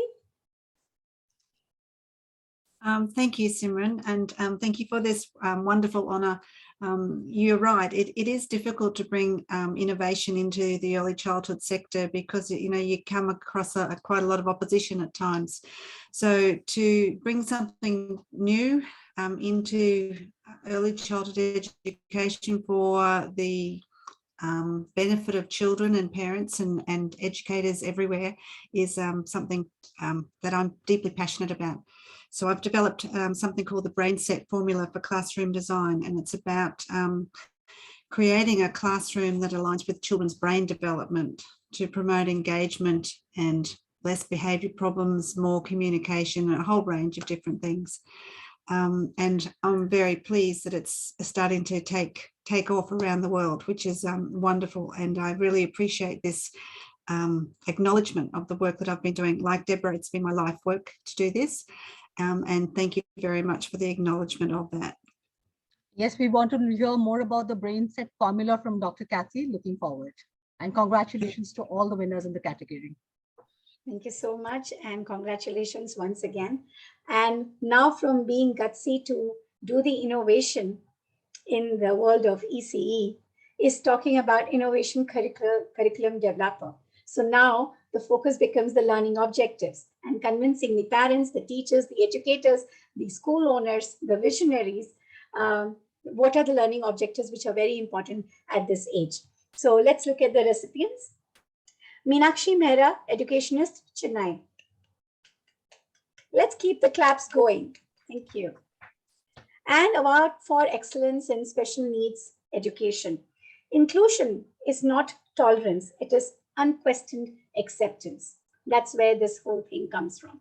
So a big round of applause in this category for Shubha Goswami, MBCN Vice Principal, New Delhi. Smriti Singh, founder, Inayat, Delhi. Let's look at our faculties, our facilitators who make the difference day in, day out. Would we want to hear from Shubha Goswami if she's present at the moment? Ms. Shubha? She was logged in. We'll wait for her. Yeah, Simran, you may continue. Thank you, Dr. Wasabi. So for best faculty preschool, Pooja Soni, Star Public School Educator, Meghalaya. Congratulations, Pooja. Roma Chakrabarti, Educator, Star Public School, Meghalaya. Congratulations to Star Public School as well. Romana Akhtar Laskar, Educator, Star Public School, Meghalaya.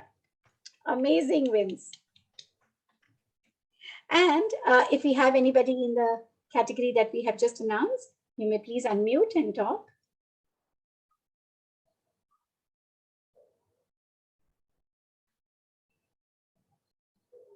All right, so moving on, best principal for preschool, Ms. Poonam Sharma, Principal, the Gurukul Preschool, New Delhi. Congratulations, ma'am. EduFit Fun, connecting education with fitness and making it fun. Amazing. Let's look at the recipient. Luca and Friends, a venture of Gofa International, Hong Kong. Represented by Priya Pandit, manager. Star-rated preschool of the state. And the winners are Pine Hall School, Saharanpur, Uttar Pradesh.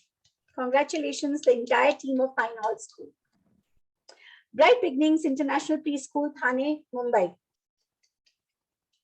A big round of applause, Bright Beginning International Preschool. Best early Pandya might be there, Simran, if she would want to add a few, anything. Priya, you're most welcome. Are you there?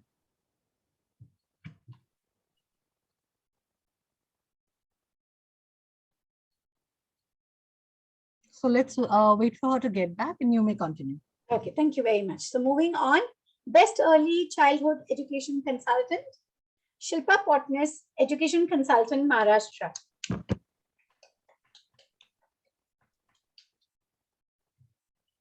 Sue Esquith, EY Consultant, UK.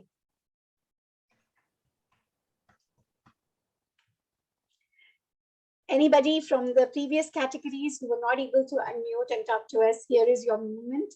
You could talk to us now. You may unmute and the floor is yours.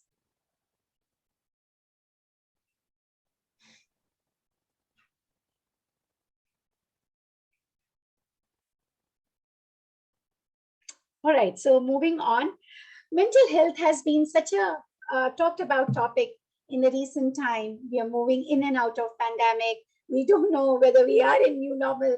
Are we going to go to new normal? And there are already talks happening of fourth wave, which I absolutely refuse to even read about them. So there is so much that is needed in this arena. So all the kudos to the winners for exceptional mental health expert category. Carrie Stutton, educator, speaker, author, Australia. Heartiest congratulations to all the awardees and a big round of applause. And as I like to close my award ceremony with a little music. To all of our educators who are present today, all the winners, and 3 cheers to Dr. Vasavi. Thank you. And if any of the awardees would still want to say a few words, they are invited. We have a little time left. So you're waiting for them. Yeah, Priya. So we've had a lovely, lovely day, a lovely, we had very, very interesting sessions, a lot of takeaways. And I guess experiential learning and socio-emotional skills or socio-emotional learning in students, these are very, very important aspects of early childhood learning, including storytelling and the different views and perspectives that we got globally today has been probably big takeaways for all the attendees. And I wish everybody good luck for all the future endeavors. Everybody here, they have been contributing in a big way to the early childhood domain. And I wish them luck and I wish them all the best to keep continuing and keep doing the good work and keep moving ahead. So we are a group of early childhood educators who have all got together on an international platform where we all mix up, where we all share our thoughts, where we are, kind of getting knowledge into even the rural sectors where probably children do not get the best of the early childhood years. So I think we look forward to more fruitful work in the near future. Thank you so much. Yati, your last words before we wind up. Thank you, Dr. Vasavi. Thank you, Great Yati. Great event. I'm not an educator, but I deeply enjoyed it. Thank you so much, Priya. Thank you so much to everyone present here, the delegatories, the panelists, the awardees, and a big congratulations to all the awardees here. They're well deserved. A big round of applause to all the awardees here. We're so thankful to all the panelists for sharing their learnings with us, to have such a beautiful evening with us. We so look forward to have you in future on ECDF, and we so look forward to have many more events coming forward. Thank you so much for this lovely evening. Thank you. And so we wind up for today. See you again very soon. Yeah. Bye-bye. Bye. Thank you, Simran.